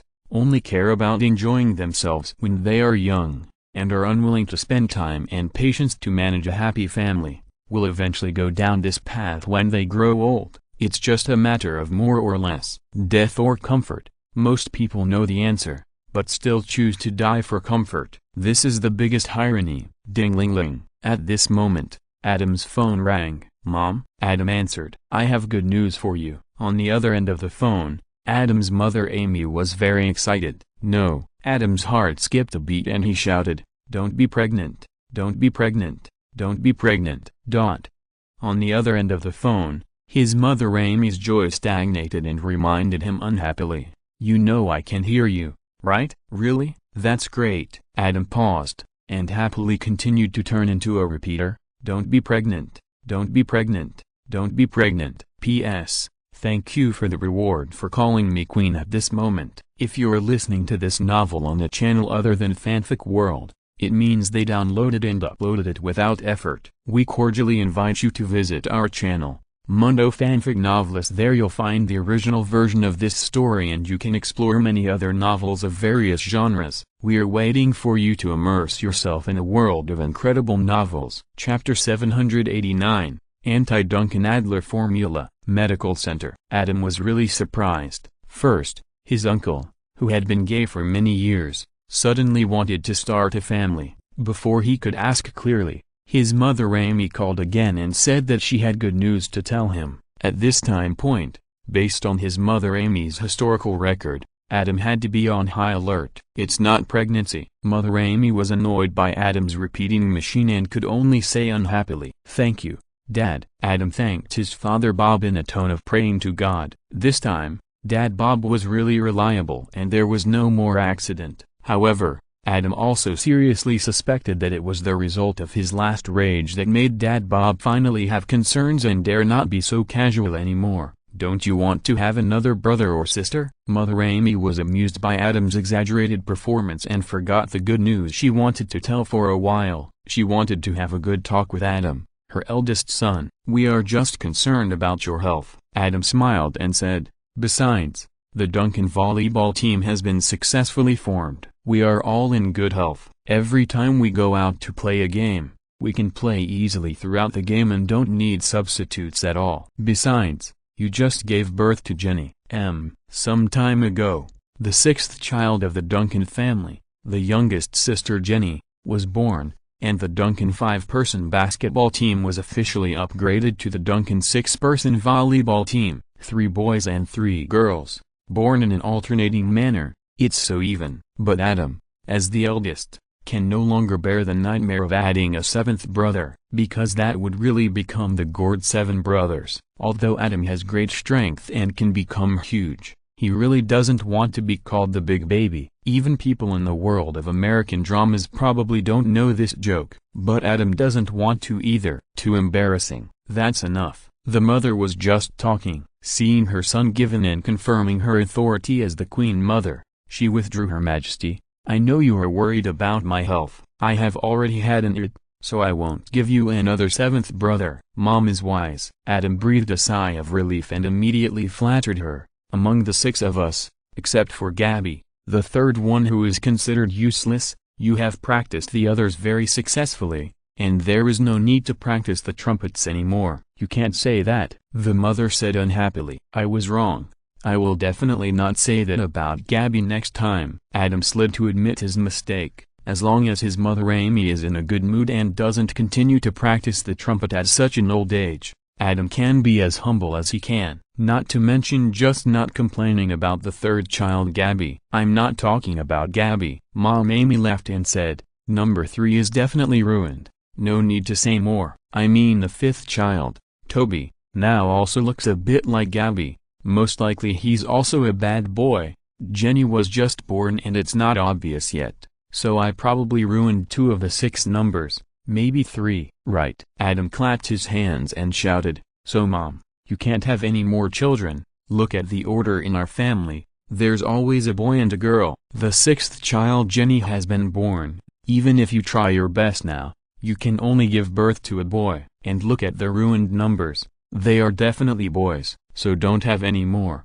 Having an it doesn't mean you won't get pregnant." Adam thinks he should join Teddy and everyone else to give Dad Bob a shot of prevention again, asking him to make 2 preparations. One is to calculate a good day. The other is to take safety measures at ordinary times. As a doctor, Adam is very experienced in this regard. "But Adam, you are also a boy." Mom Amy hesitated and said, "What if the 7th child is another you? You are the pride of all of us." "It would be great if there is one more pride, haha." Adam laughed. "Mom, please, believe me, no one will be the second me." "That's true." Mom Amy thought about it and nodded. "Even if I really give birth to the 7th child, I will never let your father smash his head on the ground again. The probability of being stupid first and then extremely smart is too low." "Well, PJ, you are unique. When it comes to the emotional part, Mom Amy can't help but say Adam's childhood name.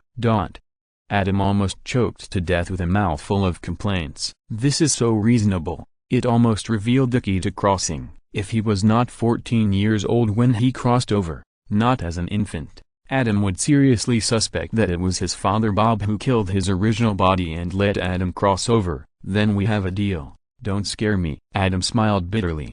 "I didn't mean to scare you. You scared yourself." Mom Amy complained. "I just said I wanted to tell you a good news. Who knew you would react so exaggeratedly?" I was wrong." Adam admitted his mistake decisively. "By the way, Mom, what good news?" "It's Teddy." Mom Amy laughed. "Oh, no." Adam's head hurt again when he heard it, and he turned into a repeater again. "Don't be pregnant. Don't be pregnant. Don't be pregnant." Adam Duncan, on the other end of the phone, Mom Amy was angry. "What do you mean?" "I'm sorry, I'm more sensitive about pregnancy recently." Adam smiled. "Hey." Mom Amy's mood suddenly cleared up, and she shouted happily, Is one of your girlfriends pregnant? Don't tell me yet. Let me guess. Is it Heather's? If it's hers, the child will be blessed. Or is it Peggy's? If it's hers, then I can't imagine how smart the child will be. Could it be Juno's? I knew there would be such a day. You are really good at association. Why don't you write a script? Adam complained speechlessly. Thank you, but my dream has always been to be an actor. And don't change the subject. Whose child is it? Mom Amy insisted. Adam, I tell you, if any of your girlfriends is pregnant, you must tell us. You are not allowed to have an abortion, and get married and have children for me immediately. No, no one is. Adam said angrily. I'm not the father. As long as I don't want it, there will be no accidents. Don't be so sure. Mom Amy said excitedly. You can never be sure of this kind of thing. Maybe one day I will have a grandson, so this is also a disguised way of practicing the trumpet again, and you don't have to worry about my body not being able to bear it. It's perfect. Okay. How passionate is this about practicing the trumpet? That's a pity. Adam smiled and said, I'm a doctor, and a very good doctor. Since I dare to say that there will be no accidents, then there will be no accidents in 99.99% of cases. The first perfect combination of his mathematical talent and medical talent was not the Duncan-Adler formula. It was the anti-Duncan N. Adler, Sawyer, formula. P.S. Thanks to young Xiao Fly and the Queen at this moment for the reward. Chapter 790 Duncan welcomes you and creates a new world for you. The phone call continued. Adam really wanted to say, if you really like children, Duncan-Adler formula is your first grandson. I'm afraid you can't accept such a trendy grandson because you will never understand him. Of course, this kind of words can only be thought of in the heart. Once it is said, there are only two results. One is that Mother Amy will fly over overnight with the diaper, 6, baby Jenny, and beat up the pride of the family. Another possibility is that Mother Amy will go with the flow and directly recognize Duncan-Adler formula as the eldest grandson, and then ask Adam to fulfill his promise and marry the child's mother Peggy. Based on Adam's understanding of Mother Amy, both are probably taken into account. I'm still a nurse, a very good nurse. On the other end of the phone, Mother Amy said disdainfully, doctors only diagnose, nurses can treat, so I tell you, no matter how fancy your tricks are, there is still a 0.001% chance of an accident. As your mother, I sincerely hope that this kind of accident happens independently, and don't let a series of accidents happen at the same time. I don't care, but it depends on whether you are a big head. Children's words are taboo. Children's words are taboo. Children's words are taboo. Adam couldn't help but mutter in his native language. What are you mumbling about? Although Mother Amy didn't understand, she keenly felt that Adam was complaining about her. I mean that Mom is forever young and there are no taboos. Adam translated seriously. Okay, let's get down to business. Mom Amy rolled her eyes on the other end of the phone. Daddy is getting married. Oh. Adam let out a long sigh. To whom? How can you be a big brother? You don't care about your sister at all. Of course it's Spencer. Wait. Mom Amy lectured Adam, but then she got stuck. She covered the microphone and asked her husband Bob, who was sitting on the sofa. It was Spencer who proposed to Teddy, right? Of course. Bob, who was reading a newspaper on the sofa, was also casual at first, but before he could finish his words, he was also stunned and smiled awkwardly. I'll call and ask. Hurry up, I'm still talking to Adam. Mom Amy covered the microphone and shouted imposingly.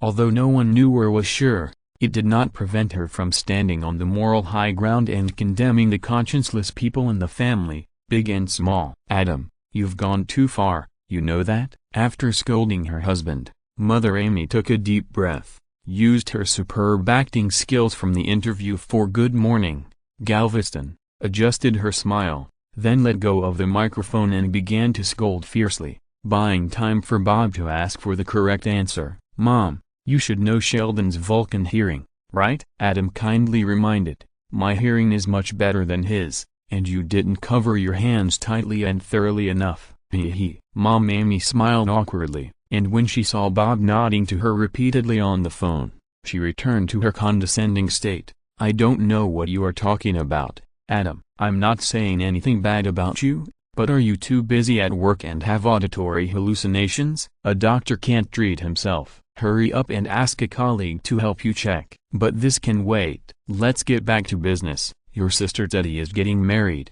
and Spencer has proposed to her. Really? Adam smiled slightly. Where did he propose? Mom Amy choked again, and then she became angry and said, I don't know, but this is normal, because I have to take care of this family, big and small. You are the eldest brother, and you don't even know what your sister is doing. It's not right. Yes, Adam quickly apologized. I'll call Teddy later and see if there is anything I can do as the eldest brother. Yeah, Mom Amy nodded with satisfaction. Mom, Uncle Bell is right next to me. Do you and Dad want to talk to him? Adam glanced at Bell Duncan, who was looking at him with envy. Bell? On the other end of the phone, his mother Amy said in surprise, aren't you in the hospital? Why would he go to your place? Bob. I'll give the phone to Uncle Bell. Adam handed the phone to Bell. Bell began to explain the whole story awkwardly. Great. Adam stood aside and keenly heard the gratified shouts of his father Bob on the other end of the phone. Obviously, Bell Duncan used to be a headache for the Duncan family. Adam began to think about the marriage of his second sister Teddy and Spencer, with a dangerous light in his eyes. That's right, Adam was a little unhappy. Spencer was not a decent guy. It's not that he had to inform his brother-in-law in advance before proposing, but at least he should ask for the consent of his father-in-law in advance, right? Seeing that Dad Bob even called to ask if the person proposing was Spencer, we knew that Spencer was a bad boy. Bastard. Even Sheldon, who looked down on almost anyone on earth, knew to inform his father-in-law first and get his consent before proposing. Spencer, this bastard, is even worse than Sheldon. Yes, Dad Bob does look a little casual at ordinary times, and sometimes it is speechless, but this is definitely not a mentality that a prospective son-in-law can take lightly. At this time, Adam, the eldest brother, must stand up and give his prospective brother-in-law a good beating. Do it as soon as you say it. After Adam and Uncle Bell finished their greetings, he asked Uncle Bell to return to the consultation team for assisted reproduction, and returned to the office to prepare the first engagement gift for the second sister Teddy and others as quickly as possible, and asked his assistant Ada to arrange for someone to take the fastest flight to Los Angeles, California, and deliver the gift to Teddy and others. What is Shunt Express? This is Shunt Express. After graduating from Yale University, the second sister Teddy went to Los Angeles, California. She likes Hollywood and once released a music album at her own expense, but the response was mediocre. However, she has Adam as her big brother, so she has no worries about the way out and can make unlimited trials and errors, so she has been pursuing her dreams there. At Adam's reminder, her childhood sweetheart, high school boyfriend Spencer, also followed. The two have a good relationship, and Adam doesn't have to worry about his second sister Teddy getting into trouble there. 8 hours later, Teddy and Spencer are enjoying the infinite happiness after their engagement. The doorbell of the apartment rang. After opening the door and signing for the engagement gift from the distant East Coast, which is also the first engagement gift, Teddy shouted happily and immediately called Adam. Did you receive the gift? Adam smiled. Yes, thank you, Adam. Teddy was very happy. I'll open it now. In the world of American dramas, opening gifts in person is also a kind of courtesy, and Teddy is really looking forward to this gift, so there is no need to worry about not liking it and needing to smile. Don't worry, take your time to open it, Adam said and hung up the phone. This first wedding gift is mainly for my future brother-in-law Spencer, to welcome him into the Duncan family. Chapter 791, Laugh Out the Powerful. California, Los Angeles, apartment. Adam said it was mainly for you. Teddy listened to the busy tone on the phone, pushed the gift box to Spencer beside him, and said coquettishly, "What's mine is yours." Spencer said so, but the smile on his face was obviously much bigger than before. He happily took the gift box and began to open it. Adam must have given good things. After opening it, Spencer's smile froze there. What is this? There was a videotape in the gift box. It can't be the textbook for the spring examination, right? Huh? Spencer's stiff smile regained vitality. They are all alumni, and he has heard those rumors about Adam. Besides, Adam is now a very professional doctor, Maybe he really has some amazing skills to teach. And look at Duncan's family. The children alone can form a volleyball team. The father-in-law and mother-in-law are both in their 50s, and they are still making children. This kind of love and affection is even more exaggerated than that of young people. It makes sense that there is some family secret love book. Men, for example, are interested in this, just like the look in the eyes of my aunt and Doctor Who when they saw Up, Crazy Bear Fuck. Although they don't need it, they can't help but be a little curious. Just a little bit. Let's take a look together. Spencer gave Teddy a classic look. What are you thinking about? Teddy naturally understood this look in a second, and immediately guessed that his fiancée suspected what kind of gift Adam gave him, and said angrily, "How could Adam give such a gift?" "Why not?" Spencer said ambiguously. "This is also to hope that we are happy." "Okay." Teddy was also interested after hearing what Spencer said. Anyway, they are both engaged, so why should they be so reserved? It was still broad daylight, and the two of them quickly pulled up all the curtains in the apartment, turned on the dim lights, and then sat on the sofa together and put the videotape into the VCR. "Wait!" Teddy shouted, ran to the bedroom quickly, took out a box of magical items, put it on the coffee table, and then hugged her fiancé. "Okay, let's start." Although they are engaged, the wedding date has not been decided yet. In the American TV world, the engagement date and wedding date are separated by several years, so that after the deadline, they have to propose again. Teddy doesn't want to get pregnant suddenly, and then she won't be able to wear a beautiful wedding dress. The video recorder started playing. "Hi, Teddy, Spencer, I'm Adam." Adam appeared on the projection, and greeted his sister and future brother-in-law in front of the camera in the way Teddy filmed a video diary for Charlie. "Here, I wish you a happy engagement first. I have always been optimistic about you too." Oh, Teddy immediately covered his chest when he saw it, with a happy face. Adam's tribute was very much to her taste, reminding her of everything she had done for her fourth sister Charlie, and the sweetness and warmth of her family instantly lingered in her heart. But Spencer's mouth twitched. "I took off my pants, and you show me this." Although you didn't tell me in advance, and Spencer didn't tell his dad in advance to get his dad's consent. Adam's tone changed, and the smile on the projection was still the same smile, but in Spencer's eyes, the taste was different. Spencer couldn't help but put on his pants. That's right, just now, when he said that his pants were taken off, it was not a metaphor. And now he felt that this videotape was probably not what he imagined, so how could he dare to watch it in this state? "You didn't ask my dad's consent before?" Teddy pressed the pause button and looked at Spencer in disbelief. "No," Spencer said guiltily, "you know, I was too excited, and I only had you in my eyes. How could I think of others?" "Forget it. My dad doesn't care about this anyway." Teddy smiled when he heard it, leaned into his fiancée's arms, and pressed the play button again. "I understand all this." On the projection, Adam continued to smile. "It's all my fault. I'm usually too busy." The screen began to switch. It turned into Adam wearing a white coat and holding a scalpel. They were all working silhouettes. It was normal at the beginning, but then some scenes that were not suitable for public release began to appear and flashed by quickly, making Spencer's eyelids twitch. The last scene was the recent scene of the soldier Ares breaking into the operating room and having his arm broken by Adam. After each flashing scene, there was a smiling face of Adam. "Ah!" Spencer couldn't help but touch his right arm and exclaimed. This kind of sharpness and strength was too shocking, especially when Spencer had guessed that Adam was trying to intimidate him. It was too immersive. "Because I'm too busy with these tasks, I neglected to care about you. I will definitely pay attention to you in the future." On the projection, Adam reappeared, wearing a white coat, standing outside the hospital building, holding 2 walnuts in his hands, playing with them, and said, "From now on, Spencer, you are a member of the Duncan family. Teddy is my sister and has always been the most favored girl in the family. So as a brother, I just want to make a simple wish. I hope that you can take good care of her, care about her, and love her in the days to come.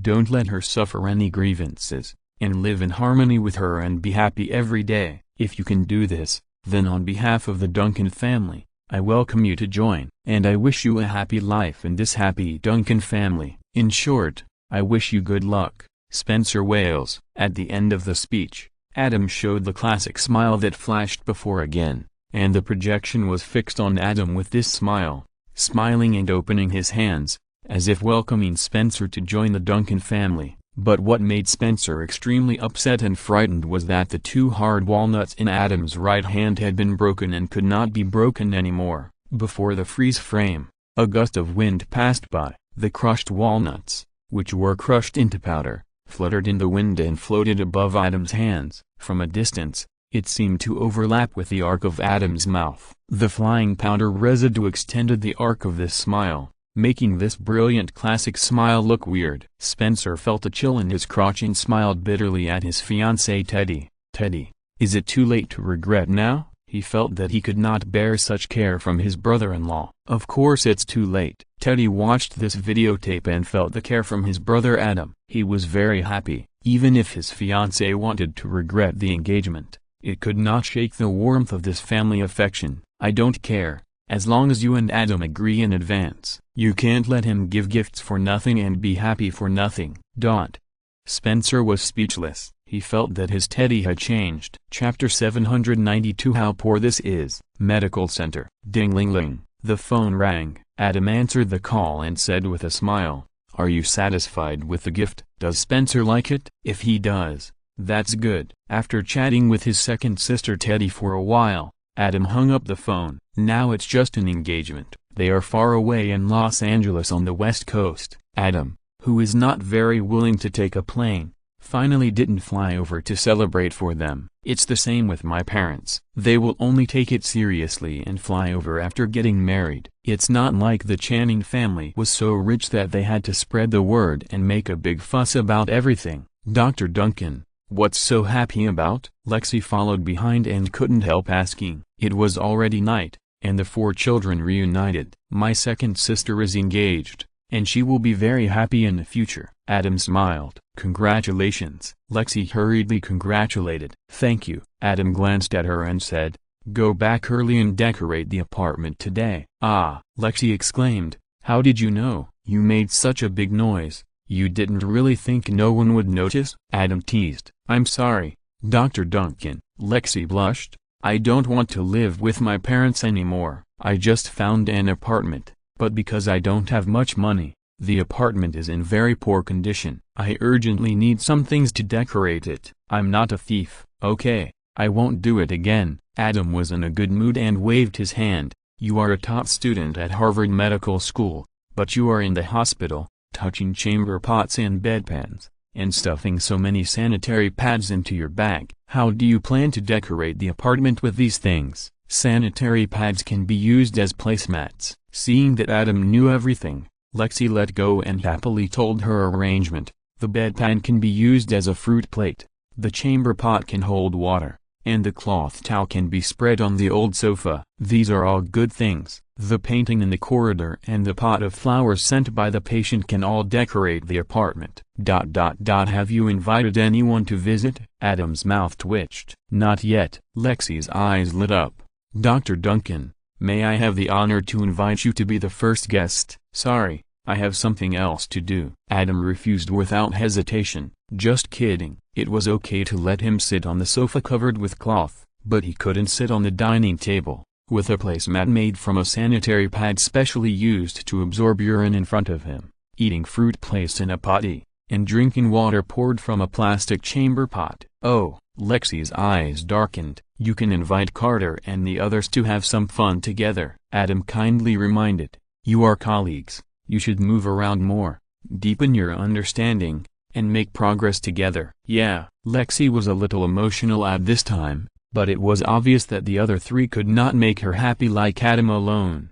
So she said casually, maybe we can ask them to help catch cockroaches at that time. Cockroaches? Adam grinned. Yeah. Lexi smiled bitterly. It's an old house. There are so many cockroaches. We can't get rid of them no matter what. Oh, you are really poor. Adam couldn't help but look at Lexi with pity. If the other conditions were not as good, Adam could understand that she would use this weird substitute to save money. But a beautiful and clean-cut girl dared to live in an apartment full of cockroaches. Besides courage, She was also poor. How poor must she be? I can't help it. I'm in debt for medical school, Lexi said self-deprecatingly. My mother is not Alice Gray. She's just a housewife. My father is just an ordinary person and doesn't make much money. Her half-sister Meredith lived in her mother's big apartment when she came for internship. Because of Alice Gray's current illness, all the assets were passed on to Meredith. She had everything. She wanted to move out by herself,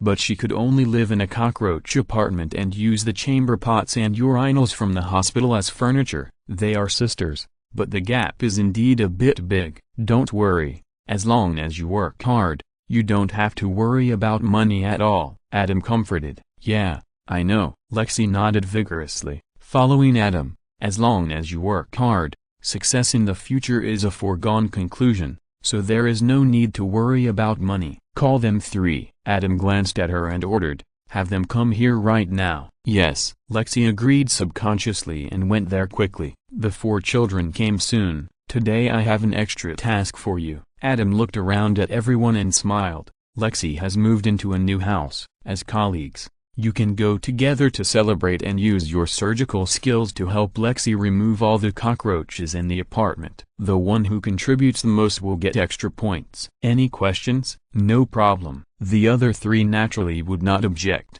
This is not an insulting off-duty task. Moreover, it can add points and get closer to Dr. Duncan. Therefore, the little guy and Carter are very active. When George heard about this kind of thing, his warm and sweet girlfriend attributes instantly came online and he was more active than anyone else. Dr. Duncan, this is not good. Lexi was a little embarrassed. Nothing bad about it. Adam smiled and said, my dad is an expert in pest control. He is a professional pest control expert. I have several large insect models at home. If my mom hadn't strongly opposed it, my dad would have turned my home into a museum of insect models. I am also good at pest control. Now that I have this opportunity, I also want to see who among you has this talent. In medicine, many rare medical records are caused by insects at home. This can also be regarded as a kind of theory-practice connection. As soon as these words came out, not to mention the little guy and Carter,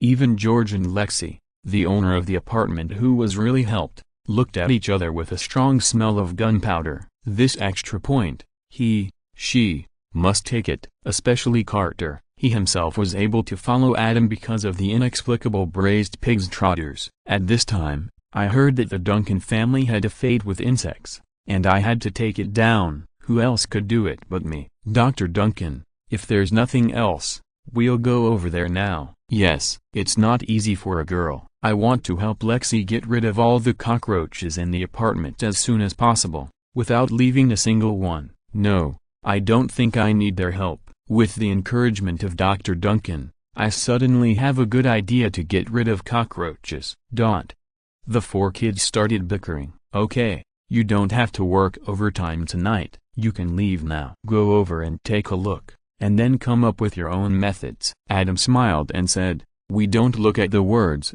but the results. Dr. Gray, please lead the way, the little guy said coolly. Chapter 793 Don't touch the bear. The next day, medical center. At the entrance of the emergency room, Adam took the 4 children, wearing disposable protective clothing, waiting for the ambulance. So, how was your last night? Adam smiled. Very good. Great. Incredible. Perfect. The 4 children were more exaggerated than each other. Really? Adam looked back at them. Does that mean that none of you can do it?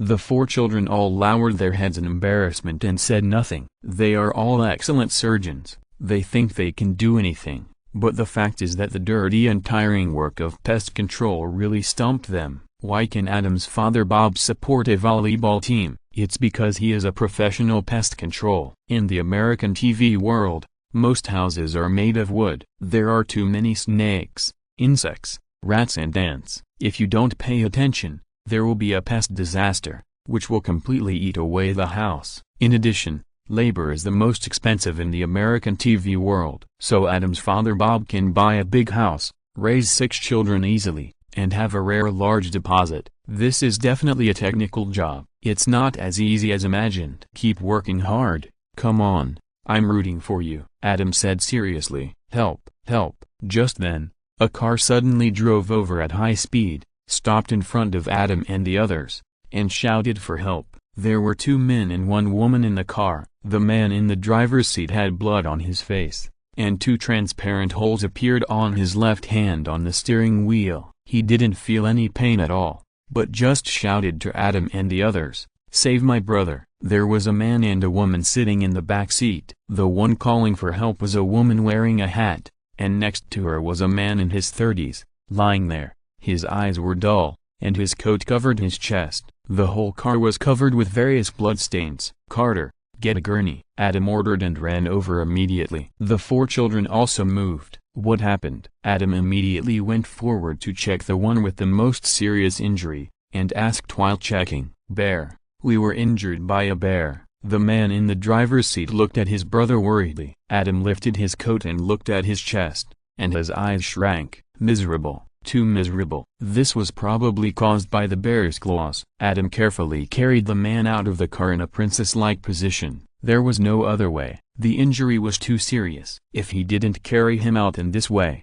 he would have to have another person. The other person had to bend over and cover the man's stomach and move with him. Carter also pushed the gurney over. Adam put the man down steadily, glanced at the other 2 survivors, and ordered, "Melendez, you take care of this gentleman and take him to see Dr. Bailey." "Yes," the little man responded. "O'Malley, take this lady to see Dr. Shept. There is blood on her head. Check if there is any head injury," Adam ordered. "Yes." George stepped forward and motioned the woman in the hood to get down. "We are fine. Please save my brother," the man in the cab shouted. Adam was already pushing the man whose stomach was rotten after being scratched by the bear and rushed to the emergency room quickly. "Gray, go book an operating room." "Carter, 100 milliliters of succinylcholine, 20 milliliters of methoxybenzil. Give me an intubation tube." After entering the emergency room, Adam first performed first aid, and then rushed directly to the operating room after temporarily stabilizing the injury. He just touched it. He just stretched out his hand. After the man was rescued, he began to speak. "Did your brother touch the bear?" Carter said in disbelief. "The little bear grabbed his hand and wouldn't let go," the man reluctantly said. "Then, its mother came. I couldn't watch my brother die, so I went to meet him. We always go camping. He should know how dangerous grizzly bears are. I don't know why my brother has become like this. He suddenly married the waitress he just knew for a few days." "Mr. Robinson, your brother wasn't like this before?" Adam asked as he pushed the trolley into the operating room. At this time, he also knew the man's name. "No, he is not like this. I don't even recognize him." Mr. Robinson shook his head. "Carter, go find Melendez and remind him that after Dr. Bailey has treated Mr. Robinson's brother's injuries, take an MRI of Mr. Robinson's brother to see if he has a brain tumor." Adam ordered. "Are you saying that my brother is sick? That's why he is like this?" Mr. Robinson was shocked when he heard it. "That's possible." Adam nodded and said,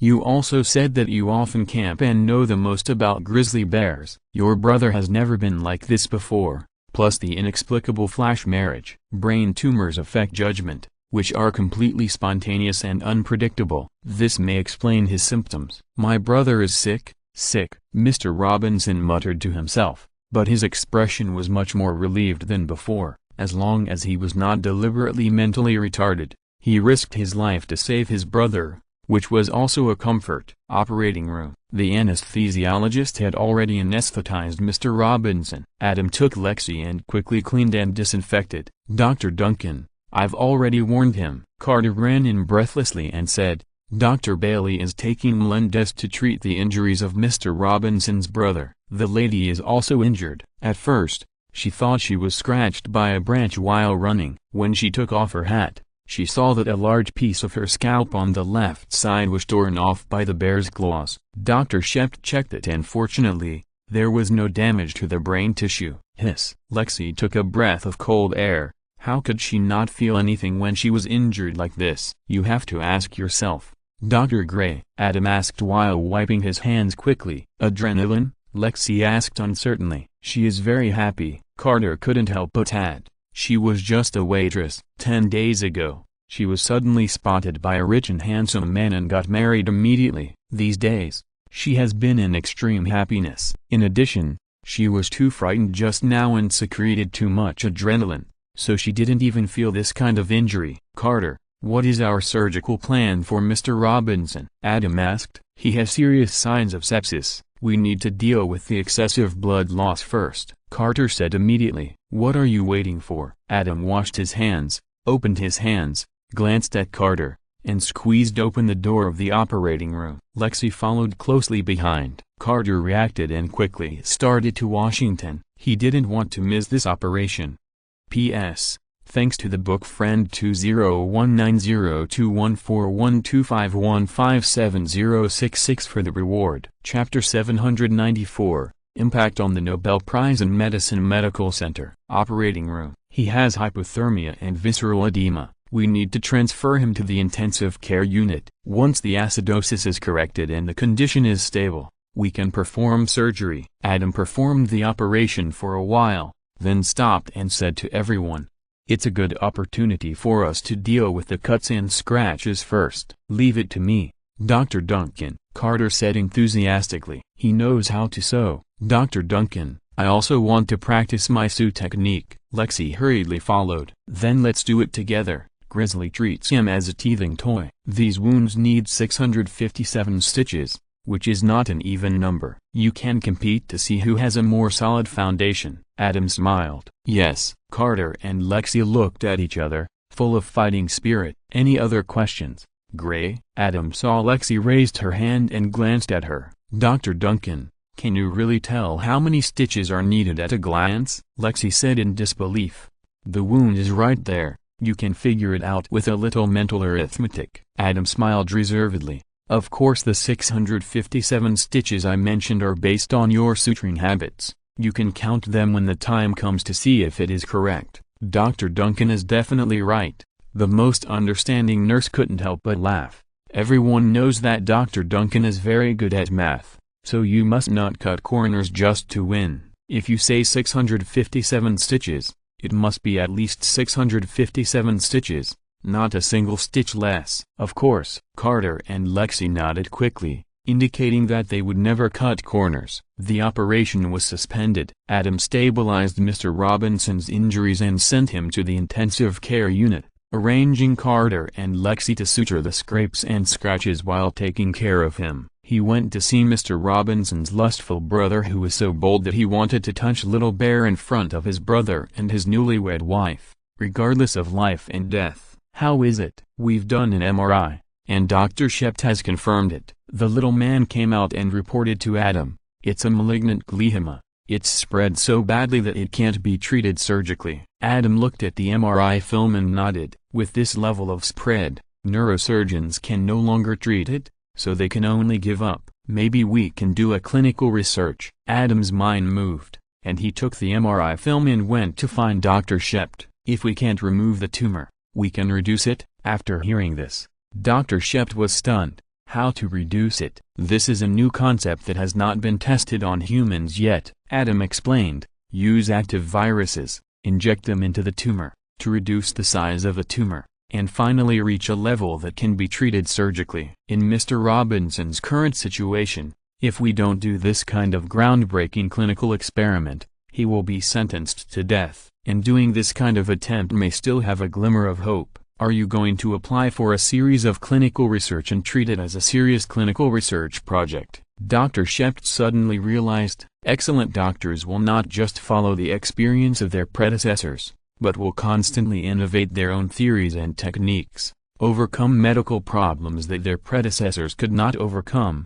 and become mature and successful experiences for future generations to follow. The most typical example is Alice Gray. Many of the textbooks that surgeons study are books written by her, and they follow the mature and successful experiences she created. Every time later generations perform a procedure she created, they have to repeat her last name. What is a legend? This is a legend. Yes, Adam smiled and said, "I think there may be a medical miracle here." That's right. In his previous life, Adam had heard of an incredible medical miracle. In this life, after studying medicine, he knew that this kind of thing is indeed possible in theory. The previous life was just passive, and this time Adam is actively experimenting. This is very difficult to control. Dr. Shept reminded, the mutation of the virus itself is random and uncontrollable, so this is a long-term clinical research project. Adam nodded and said, in the initial stage, I will only target patients with incurable malignant tumors like Mr. Robinson Jr.,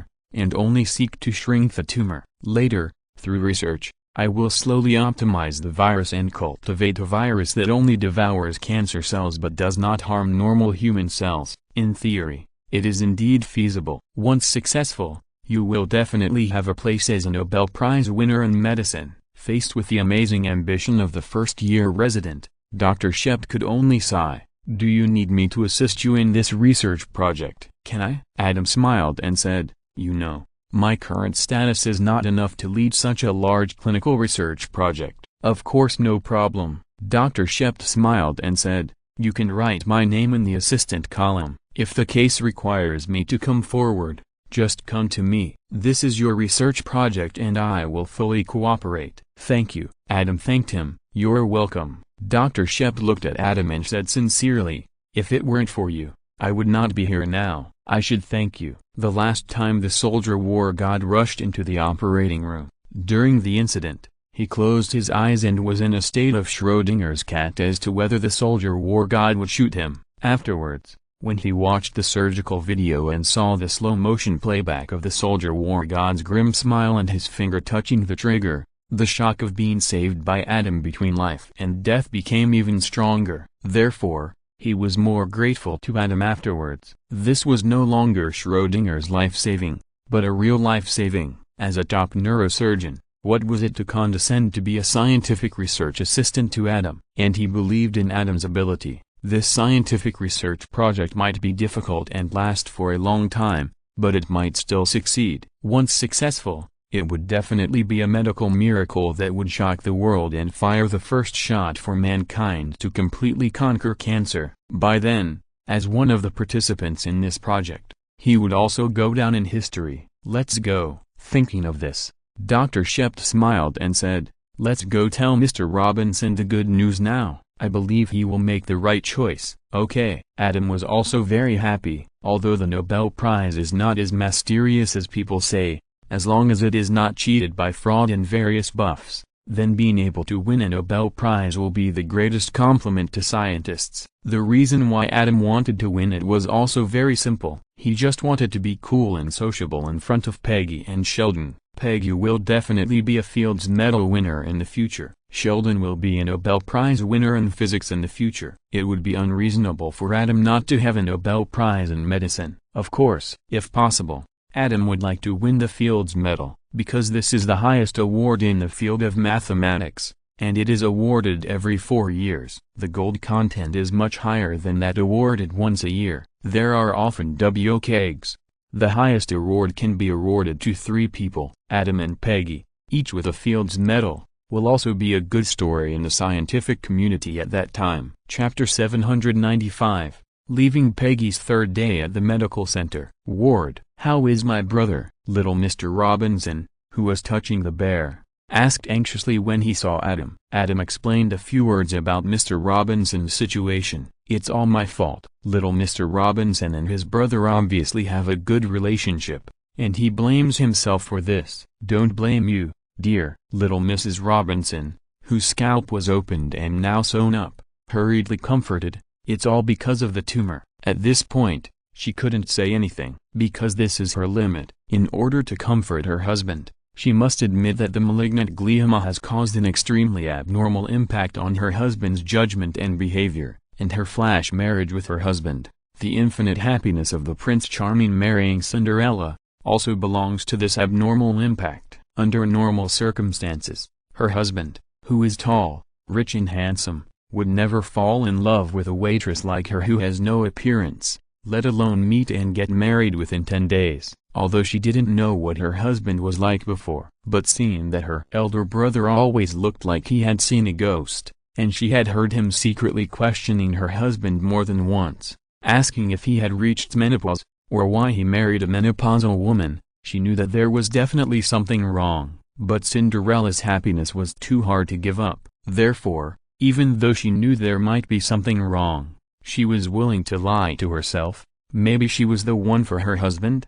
About this tumor, Dr. Shept took the opportunity to recommend Adam's clinical trial plan to the Robinson couple, and finally concluded, although it has not been tested on humans yet, this direction is correct and it is your only chance. I suggest you accept it. Ha ha ha. Little Robinson laughed without caring. Are there any dangers and side effects? Mrs. Robinson asked. Dr. Shept glanced at Adam. Adam nodded and took over the topic. Because it is a live virus, it cannot be precisely controlled. Therefore, in the process of shrinking the tumor, it may damage normal human cells, cause headaches. In addition, the area closest to the tumor is the optic nerve area, which may affect vision. Will I go blind? Ha ha ha. Mr. Robinson started laughing again. With his obvious emotional disorder, his family was really careless for not bringing him here for a checkup earlier. It's possible. Adam did not hide it. He glanced at Mrs. Robinson and reminded,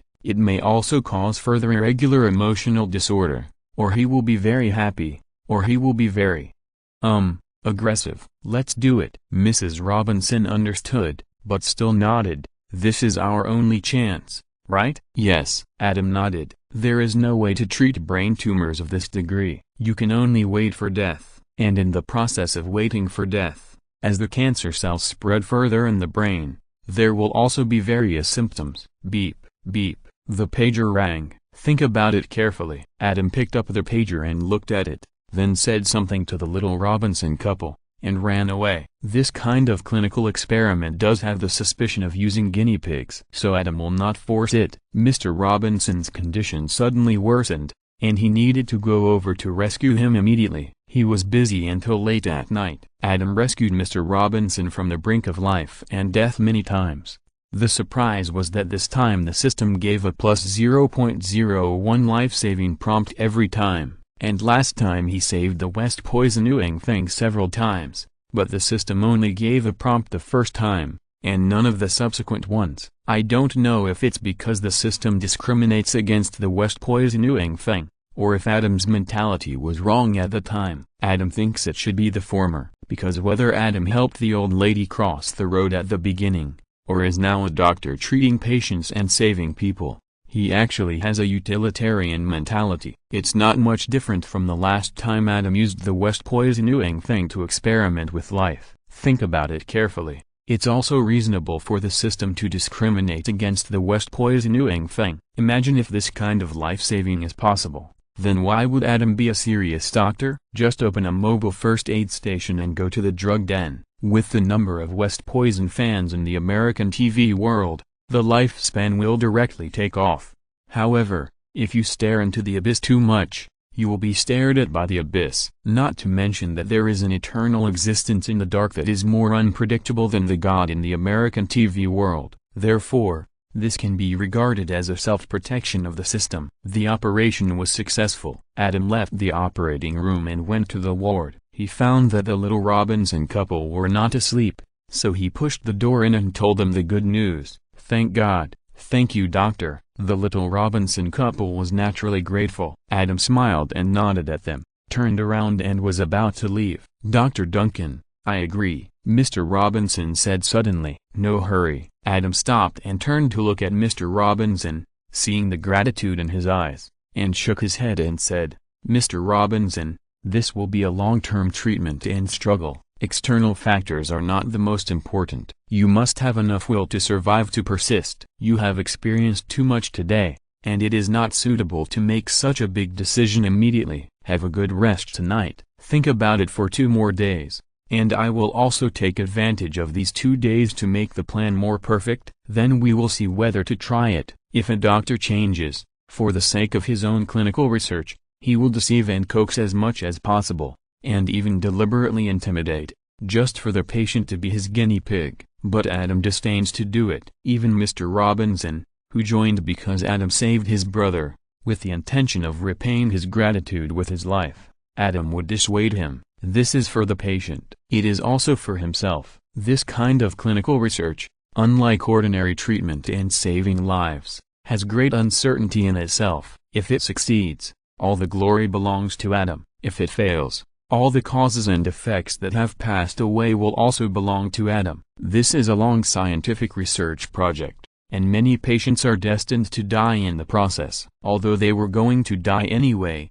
the way they died would be very different because of Adam's decision now, and it might be more tormenting and painful. Therefore, Adam had to minimize the self-moral shackles he might face. Everything was voluntary, and it was not an impulse, but the kind of voluntary after careful consideration after being informed of the possible sequelae. In this way, Adam could be completely calm and have a clear conscience. Okay. Mr. Robinson was stunned for a moment, then laughed and said, "I must think about it carefully." Adam nodded with a smile and turned away. He was destined to have a sleepless night tonight. Although Mr. Robinson's operation was successful, he still needed intensive care tonight, and Mr. Robinson's clinical research plan also needed him to further improve. This sudden state of scientific research made him think of Peggy, who was doing this as a normal state. Today is Wednesday. It has been 3 days since he went to accompany Peggy last weekend, and there are still 2 days before the next visit. Well, I miss her a little. If you're listening to this novel on a channel other than Fanfic World, it means they downloaded and uploaded it without effort. We cordially invite you to visit our channel, Mundo Fanfic Novelist. There you'll find the original version of this story and you can explore many other novels of various genres. We are waiting for you to immerse yourself in a world of incredible novels. Chapter 796, Birdman Adam Medical Center. 2 days later, Mr. Robinson passed the critical period, and Mr. Robinson Jr., after being asked by Adam to think carefully, still chose to agree. Starting tomorrow, in addition to your daily rotation internship, you will also take turns to look after Mr. Robinson Jr. and observe and record all his reactions. Everyone will be busier. Is there any problem? No, the 4 children shouted in unison. Thank you, Dr. Duncan, for letting me join this exciting clinical research. I will definitely go all out and do my best. The little guy rarely took the lead in expressing his opinion, and he said so many words. It shows how excited he was. Me too, George, who had no culture, also echoed. That's right. Old-fashioned George was also very excited, especially when he thought of Christina and Meredith's envious and jealous plasmolysis. He was so happy, he can now hold his head high and say to the outside world, "That's right, my buddy deliberately failed a test. This once-in-a-lifetime opportunity was seized by me." Very good. Seeing that the morale was good, Adam nodded with satisfaction. In the face of such a long-term scientific research project, the benefits of having people under you are obvious. Most of the tedious observation records can be handed over to them. After assigning the 4 children to act separately, Adam ran into Christina in the corridor. "Hey, why are you in a bad mood? Is there a problem with the operation?" "The operation is cancelled," Christina complained. "The patient is allergic to anesthetics." "Damn it. Coronary artery bypass graft surgery. It was ruined because of this weird reason. Can't angioplasty be used?" Adam was surprised. "No." Christina shook her head. "There is a lump on the artery, which is completely blocked. Surgery, deep surgery, must be performed to clear it." This was originally a very wonderful operation, but it's gone just like that. "It's not completely impossible." Adam pondered. "What can we do?" Christina and Dr. Burke, who just came out, said in unison, "High thoracic epidural anesthesia." Adam reminded, "Anesthetize the patient below the thoracic cavity and perform the operation in an awake state." There was a successful case in the 3 Kingdoms last month, but that was the 3 Kingdoms. Dr. Burke also remembered this case and hesitated.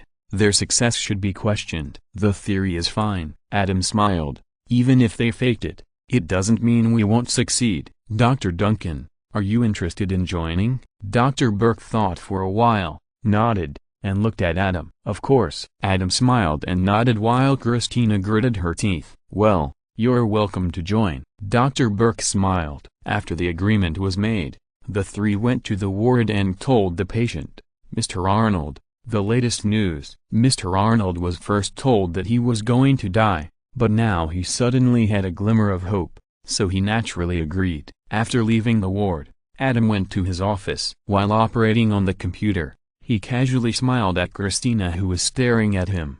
"Don't be so unhappy. Without me, this operation is gone." But my position as the first assistant is gone too, Christina said unhappily. Adam smiled and said nothing. What are you doing? Christina just complained casually. Seeing that Adam ignored her, she came over to see what Adam was busy with. Birds? Seeing Adam looking up various bird data, Christina complained, you are really good. Just because Mr. Edno likes birds, you familiarize yourself with these in advance? Mr. Edno doesn't just like birds. Adam quickly flipped through the data and memory, and laughed. He is a bird lover. Even the courage to fight the disease is to be able to go to Arkansas again and take another look at the legendary ivory woodpecker. This time we are helping him with the operation while he is fully awake, and it will last for more than 6 hours. For such a long time, lying there, listening to the sounds of various knives and electric drills, he is likely to collapse. So I spend some time in advance to become his kind. When the time comes, talking to him about birds can soothe his emotions, divert his attention, and make the operation go better. Christina was stunned. Not only did she not think of this, even if she thought of it, she could not replicate it at all. At this moment, she was convinced again. Puff. Adam, who was flipping through various materials and becoming a bird lover at an unprecedented speed, suddenly burst into laughter. What's wrong? Christina asked curiously. I saw God. Adam laughed. He is God? Christina glanced at the picture on the computer, puzzled. You don't understand. Adam shook his head and smiled, and quickly dialed the number according to the information on the website. He will go to Peggy's place tonight, and he has a gift for her. Operating room. I have no feeling below the neck, just like the rest of my body. It doesn't exist. The patient, Mr. Adner, said with some fear. It's okay. These are all normal phenomena, and it will be fine after the operation. Adam comforted. You can focus on the birdsong and tell me what kind of birds these are. The most understanding little nurse immediately put the headset on Mr. Adner's head, which contained various bird sounds collected by Adam. I can't do it to the extent that I can tell all the birds by listening. Mr. Adner was immediately diverted and relaxed a lot. But among us bird people, there is indeed one person who can do it. Very amazing. Oh, who is it? Adam cooperated. Bird people are the self-proclaimed names of those who are extremely obsessed with birds and like bird watching. Brad. Adno smiled. He can identify birds by sound, but it's a pity that he is bound by work. Otherwise, if he participated in the bird-watching festival, he would definitely break the record and become the new champion. The bird-watching festival is a kind of competition for birders. The birder who has seen the most birds in a year is the champion. In fact, our Dr. Duncan can also identify birds by sound. The most knowledgeable nurse smiled. Oh? Adno was surprised. Dr. Duncan also likes birds? Yeah. Adam wanted to be Adno's kind and have a back-and-forth discussion. Otherwise, it would be difficult for Mr. Edno to persist for so long just by being a supporting actor. The last champion was Kenny, right? 732 species of birds. It's really amazing. Adam began to learn and apply. Red-headed warbler, tanager, Tibetan snowcock. These are all very rare birds. You really know. Adno listened to Adam telling these inside stories that only people who really like birds would know, especially when he heard Adam imitate the calls of those birds, and his emotions rose all of a sudden. Of course, under Dr. Burke's admiring gaze, Adam cooperated with the operation while attracting Mr. Edno's full attention, making Mr. Edno completely forget the fear of exposing his internal organs and welcome the operation in the best condition. P.S. Thank you for the reward. Chapter 797, Observing People and Identifying Birds. Medical Center. Observing the operating room. This is the first high thoracic epidural anesthesia and coronary artery bypass grafting surgery in the United States, which attracted too many people's attention. The observation room on the second floor was crowded. Watching Adam perform the surgery while chatting and laughing with the fully awake patient, and occasionally using ventriloquism to imitate the calls of various birds at the request of the patient, everyone was stunned. When did Dr. Duncan like birds so much? I heard that he just learned it urgently for the patient. Impossible. How is it impossible? Have you forgotten that Dr. Duncan has a high-definition graphic memory? What's so difficult about learning bird knowledge urgently? I know it's not difficult for Dr. Duncan, but remembering all the bird knowledge is one thing, and simulating such perfect bird calls is another thing. How stupid, too stupid. He doesn't understand. Faced with the questioning of a male doctor, all the female doctors looked at him with contempt. What don't I understand? The female doctors ignored the male doctor's rebuttal and looked away. Their eyes revealed that their brains were crooked. It must be very happy to be Dr. Duncan's girlfriend. What don't I understand? The male doctor looked at the male compatriot next to him with grievance. You. The male doctor leaned close to his ear and whispered, "You don't understand this. The patient in the operating room is a birdman. Did you know that?" "I know." The despised male doctor nodded and said, "He didn't say it just now." "I know that the so-called birdman is the self-proclaimed name of those who like bird watching." "Yes," the male compatriot reminded in a low voice, "although Dr. Duncan has learned bird knowledge in a rush, with his current level, he is at least a birdman, right? Does it count?" The despised male doctor was confused. "You are so stupid." The male compatriot couldn't help but show his contemptuous eyes and complained, "Haven't you heard of the legend of Dr. Duncan? Now he can imitate the birds cry so well. If he is not a birdman, who is the birdman?" The first birdman spoke in English. The second birdman used a half-baked Dongo dialect and paused in the middle. "That's right, he is a foreigner who is very interested in Dongo and can speak a half-baked Dongo dialect." "Keep your voice down.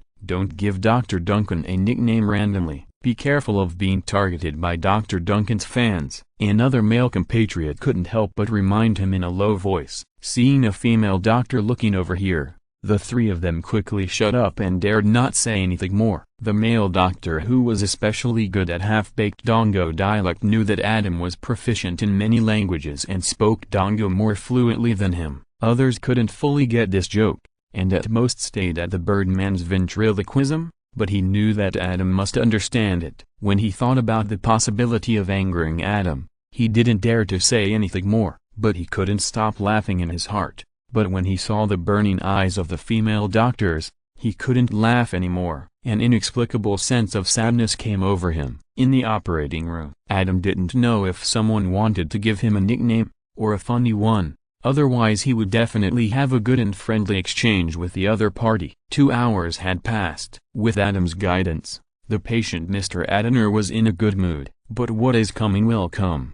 Those people. The patient Mr. Adner turned his head to chat with Adam, even though he only needed to turn his head slightly because Adam was right in front of him. He was a little tired after 2 hours, so he instinctively turned to the side to relieve the discomfort. And then he saw the bustling people in the observation room on the second floor staring at him. Dr. Burke and Adam looked at each other. They didn't need to look at the monitoring equipment to know that Mr. Adner was not in a good state, because they were looking at his heart. With the crowd watching, Mr. Adner's heartbeat began to beat violently. "You are enjoying the scenery on the bridge, and the people enjoying the scenery are looking at you upstairs." Adam hurriedly comforted him. "Mr. Adner, it's nothing. Think about when you are bird watching, the birds perched on the branches, occasionally looking back. Aren't they also looking at you? You can think of them all as birds, but there are too many of them. Too many." Mr. Adner was still a little resistant. "That's even easier." Adam smiled and said, "During the migration season, when there's a storm, thousands of birds fall from the sky. Isn't that a more spectacular sight than what you are seeing now?" "I haven't seen it." Mr. Adner is indeed a bird lover, and Adam instantly attracted his attention again. "But I heard that with headwinds and heavy rains, they can only land nearby, and then local people can see countless of them. And there are even many extremely rare ones. I really want to see them with my own eyes." "There is a chance. Although it is difficult to see a storm colliding with a migration tide, you can go to Atu Island. It is a bird-watching sanctuary." Adam glanced at his heart that had resumed its normal beating, and continued to chat with Mr. Adner under Dr. Burke's admiring eyes. This chat lasted another hour. Mr. Adner looked at the observation room again. "You can think of them all as birds." This time, Adam didn't wait for him to get excited again, and directly comforted him. "There are countless types of birds, each with its own characteristics. Just like people, you look at them, pay attention to their expressions, try to figure out their temperaments, and then correspond to a type of bird." "I can't do it." Mr. Adner murmured. "It's okay, I'll go first." Adam smiled and said, "See that tall guy standing in the corner? He's watching from the sidelines, seeing through everything. In my eyes, he's a great blue heron. What do you think? Yes, yes, without a doubt. Mr. Edno followed Adam's gaze and looked at the chief surgeon who had just walked in, stood in the corner, and observed the situation with his hands on his hips. Listening to Adam's story, the chief surgeon in his eyes seemed to have really turned into a great blue heron, and he agreed repeatedly. It's your turn. Adam first sacrificed the chief surgeon and began to encourage Mr. Edno to bravely face the people in the observation room, so as to completely dispel his fear of exposing his internal organs in public and being observed by others. Okay, her neck is very long, she should be an ibis. Mr. Edno gradually suppressed his fear and began to take the initiative to observe the doctors in the observation room. The first doctor he saw was a female doctor, very similar. Adam immediately imitated the call of an ibis, and then exclaimed, "Next!" That one. With Adam's encouragement, Mr. Edno, a bird lover, began to immerse himself in the game of observing people and identifying birds. He looks resentful. He is a thrush, a black-headed nightingale thrush. In the operating room, Christina and others looked up at Dr. Shept, who was watching with his chin in his hand in the observation room on the second floor. Listening to Mr. Edno's comments, they almost laughed out loud. Dr. Shept has been deeply entangled in the lingering relationship with his old lover Meredith and the passionate relationship with his new lover Rouse. He is really resentful. Chapter 798, Peggy no longer believes in Adam. Medical Center. Observing the operating room. Under Adam's guidance and comfort, the patient, Mr. Adinol, completely forgot his fear. The operation was completed very smoothly. Excellent. The chief surgeon stood outside the operating room, clapping his hands and praising Adam as he walked out, using several emphasis words to strengthen the intensity of this praise. Thank you. Adam smiled and said, I hope you are not angry, Chief. Why should I be angry? The chief surgeon said generously. On the contrary, I am honored to be able to participate in this wonderful operation in this way. If there's a similar situation again, come directly to me, and don't have any concerns. Okay. Adam smiled and agreed. In that case, it would not be good for him to point to anyone first. After all, not everyone likes to be compared to a certain bird, and there will be no problem if he points to the chief surgeon, because he knows that the chief surgeon will not mind. Moreover, the chief surgeon is Adam's boss. When people use the boss as an analogy, they will only think about work needs, not personal negative emotions. After Adam finished the operation, he took the 4 children to the laboratory. The active virus that will be injected into Mr. Robinson tomorrow is being cultivated in the laboratory. Melendez, Gray, you are responsible for watching tonight, Adam ordered. Yes, the little man and Lexi agreed immediately. Okay. If you don't have anything to do tonight, don't call me. Adam raised his hand to check the time and reminded him. Yes. Adam, are there any activities tonight? George agreed with everyone else and instantly switched to a friend status. You don't need to watch tonight, just go out and have a good date with Kelly, don't worry about anything else. Adam cursed with a smile and turned away. What activities does Dr. Duncan have? Lexi looked at Adam's back and asked George secretly. What other activities can there be? George smiled and said, of course it's a date. You don't know that Adam has several very beautiful female friends. Every time they come, we are stunned. No wonder he insists on not dating his colleagues in the hospital. Have you forgotten Dr. Sampson? Carter reminded. Oh, by the way, besides Bianca, she and Adam are classmates at Columbia University Medical School. George slapped his forehead. But looking at their appearances, they have already become indifferent. It's not surprising. Compared with Adam's other female friends, Bianca really has no competitiveness. I think in the medical center, only Dr. Kidman can compete. Carter gossiped. But Dr. Kidman is Dr. Murphy's girlfriend. Seeing how much Dr. Murphy cherishes her, no one dares to approach her, not even Dr. Sloan. George and Carter gossiped. The little guy had already turned around to work, while Lexi was a little lost. At night, Adam left the medical center, got in a sports car, and drove all the way, and soon arrived in New Jersey. Boss, you're here. Assistant Lisa was already waiting downstairs, accompanying Adam upstairs. and said as they walked, "Dinner is ready." A candlelight dinner is indispensable every week. "Peggy, close your eyes and hold out your hand. I have a gift for you." Adam put his hands behind his back and smiled at Peggy, who walked out of the study, brushed her long hair back and tied it into a ponytail. "Please." Peggy glanced at Adam and said, "I won't be fooled again."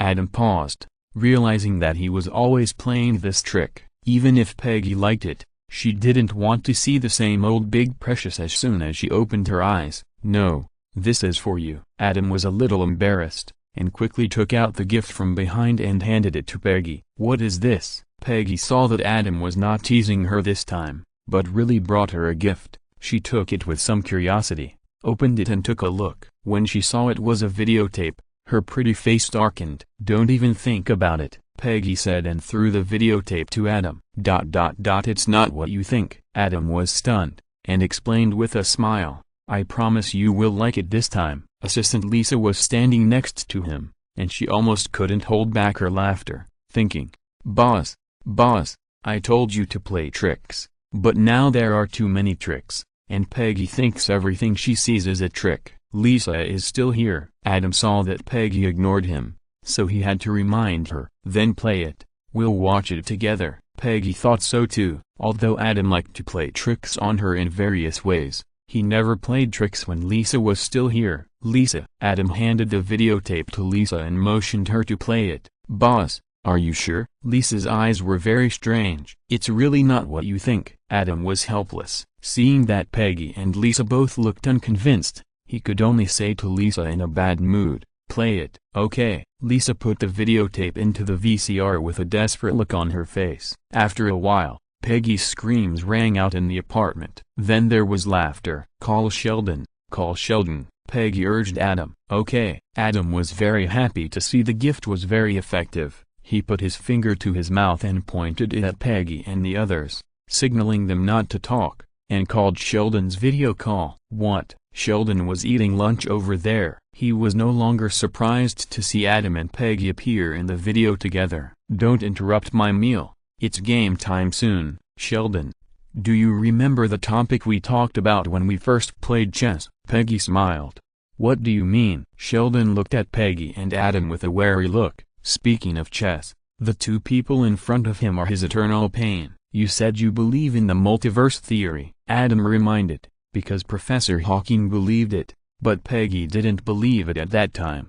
"Remember?" "Of course." Sheldon became excited when he said this. "Until now, this is still the most sophisticated interpretation of quantum mechanics." "Stop," Peggy interrupted. "I didn't believe it before, but now I do." "Really?" Sheldon was stunned. "Didn't you say that if there are really infinite multiverses, then the multiverse theory in each universe is stupid?" Then his eyes lit up and he shouted, "Ha, I knew it. In fact, you believe in the multiverse theory. You just said that on purpose to confuse my thoughts and beat me, right?" "You didn't beat me by intelligence at all. I knew it." "If you don't accept it, we can play again." Peggy smiled and said, "We won't talk this time. Of course, the premise is that you play with Adam first and beat him."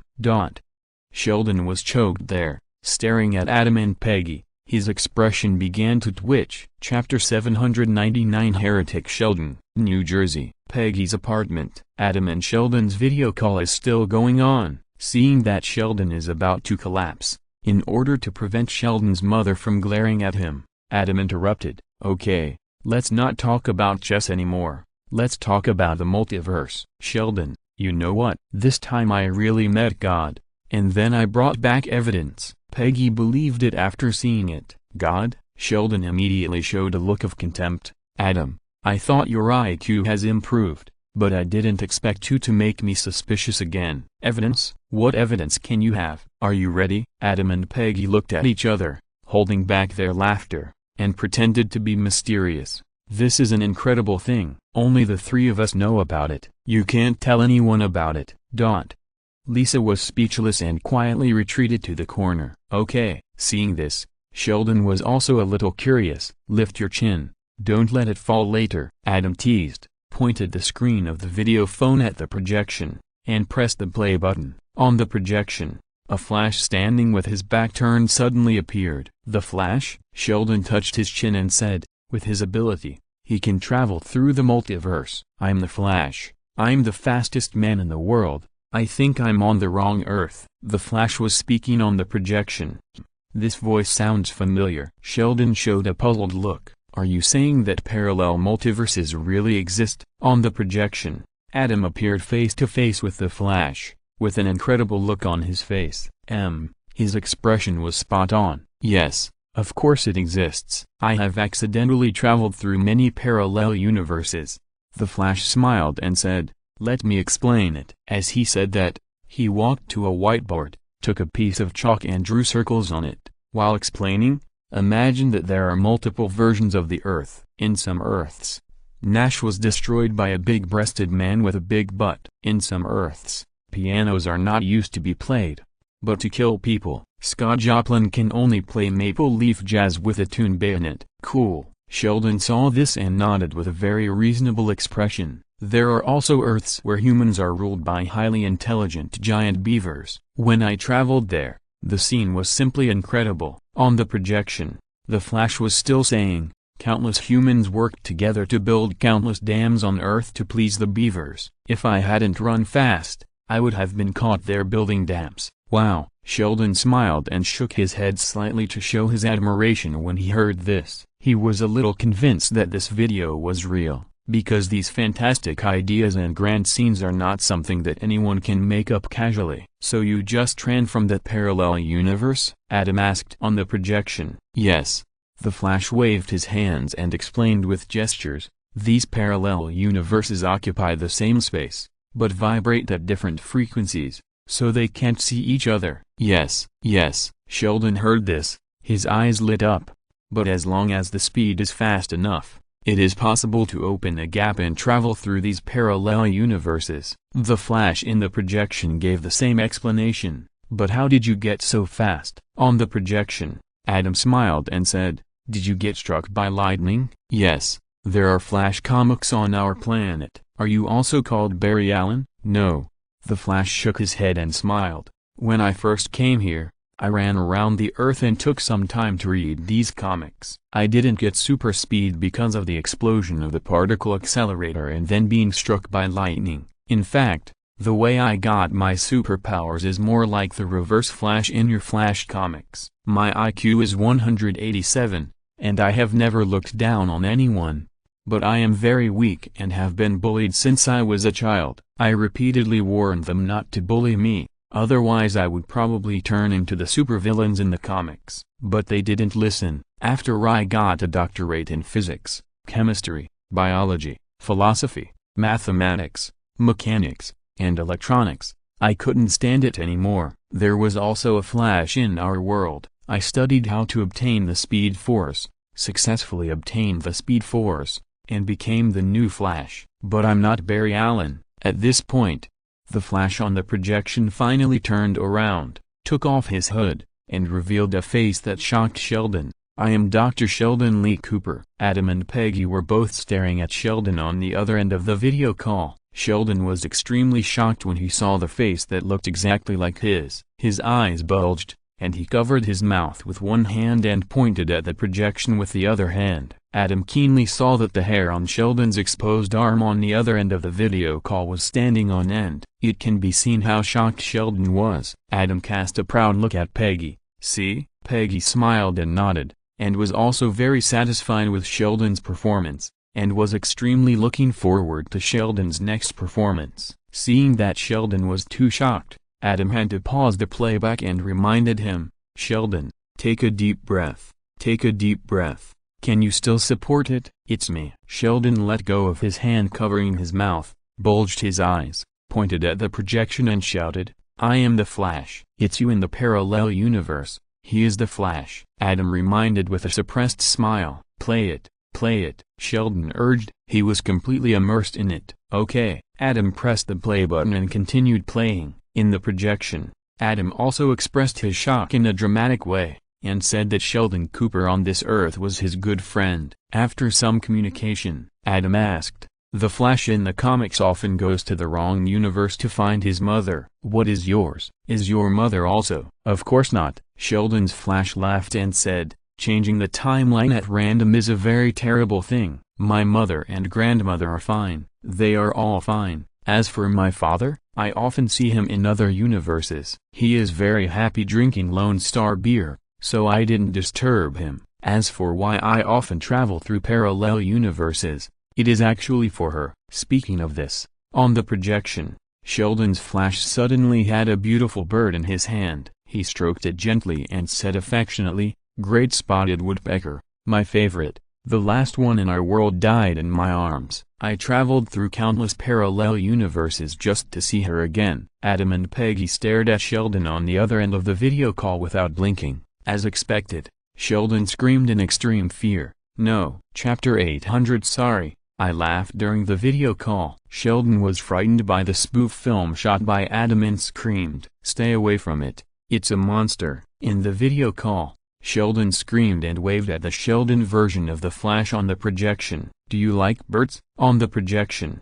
Adam asked Sheldon's inner thoughts. "No." The Flash version of Sheldon gently stroked the great spotted woodpecker that had now flown to his shoulder. "I love her. She is so beautiful and can fly. I am running and running again. In addition to traveling through the multiverse to see her again, I am also running to continuously improve my speed so that I can finally fly freely like her. By then, we can fly shoulder to the sky together, with her by my side. Every day of life will be fresher." No tilde. Seeing this, Sheldon shook his head with a distorted and aggrieved expression, unwilling to accept that another him in the multiverse would be like this. The Flash. The horror, it's really shocking. In the projection, Adam smiled and said, "You know, my friend Sheldon in this universe is the one who is most afraid of birds. Of course, he is not as afraid of sheep, but he is also very afraid." "I understand." In the projection, the Flash version of Sheldon smiled slightly.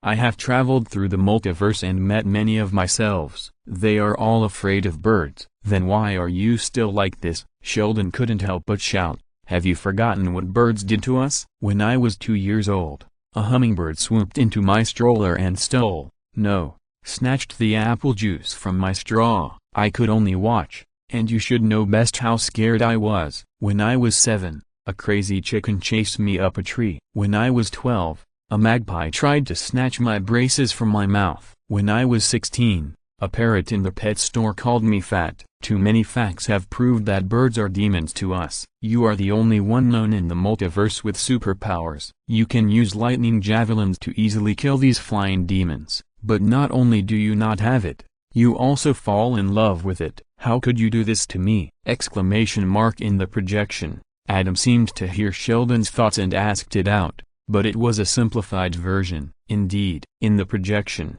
the Flash version of Sheldon nodded and smiled. "In my universe, I was the same at the beginning. I have been attacked by various birds since I was 2 years old, but these are nothing compared to the bullying in school and society. On the eve of my unbearable explosion, a great spotted woodpecker flew to my side. Do you know how precious she is? In all the parallel universes I have traveled through, she is as precious as a dinosaur." At that time, I thought that to overcome fear, I must first face it, so I endured the strong trembling and let her fall on my arm. Then when I was about to throw her into the toilet and flush her away with water, I looked at her. She was so beautiful and smart. At that moment, I was not only no longer afraid, but fell in love with her. Later, I studied the origin of the Flash, and she was always with me. When I successfully obtained the Speed Force and became the Flash, and was ready to kill all the enemies on the blacklist in an instant, she flew away. I thought she didn't want to see me turn evil and kill wantonly, so I just taught and spoofed all the enemies on my blacklist. Yeah,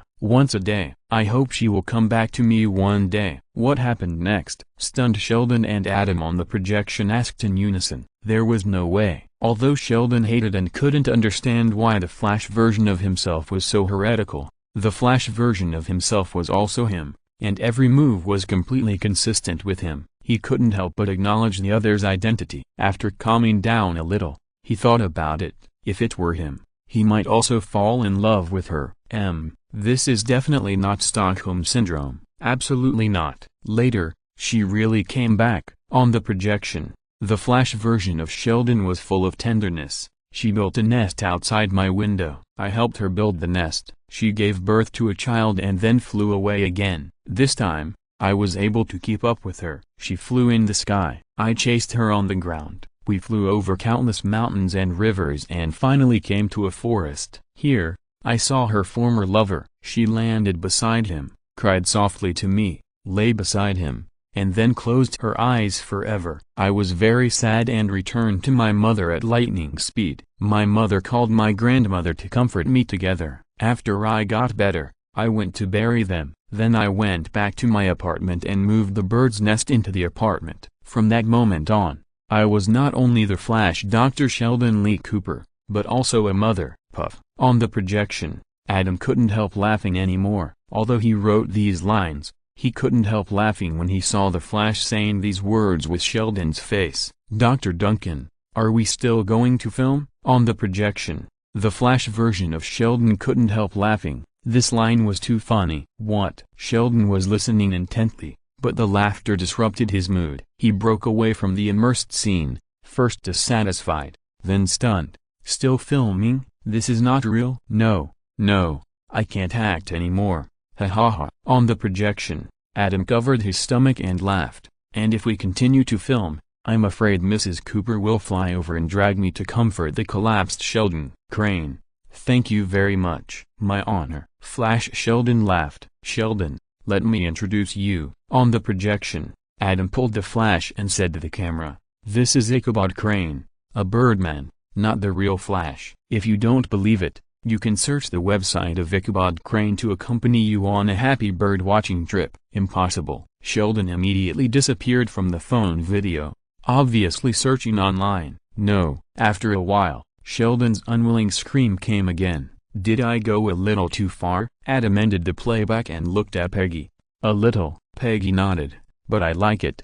It's so interesting. Is this what you came up with? Your brain is so interesting. That's it. Adam immediately threw Sheldon aside. Want to see what's going on in my brain now? Ahem. Lisa, who automatically became the transparent fourth person, coughed lightly and walked out quickly. It would be inappropriate to stay any longer, although she didn't mind. But she is a girl after all, and she wouldn't be so unrestrained unless the boss took the initiative to mention it. When she walked past Adam and the others, she also hung up the video call considerately. Please, it's free for a limited time. I haven't had any income in the past 2 days. I have been writing for almost a year, and there has been no less than 2 updates a day. It's just right to take a break. I will update once a day. After the free time ends, I will resume normal updates. Please forgive me. End of this chapter. Thank you very much for reaching the end. Don't forget to like. Looking for more exclusive content and immediate access? Subscribe to our Patreon.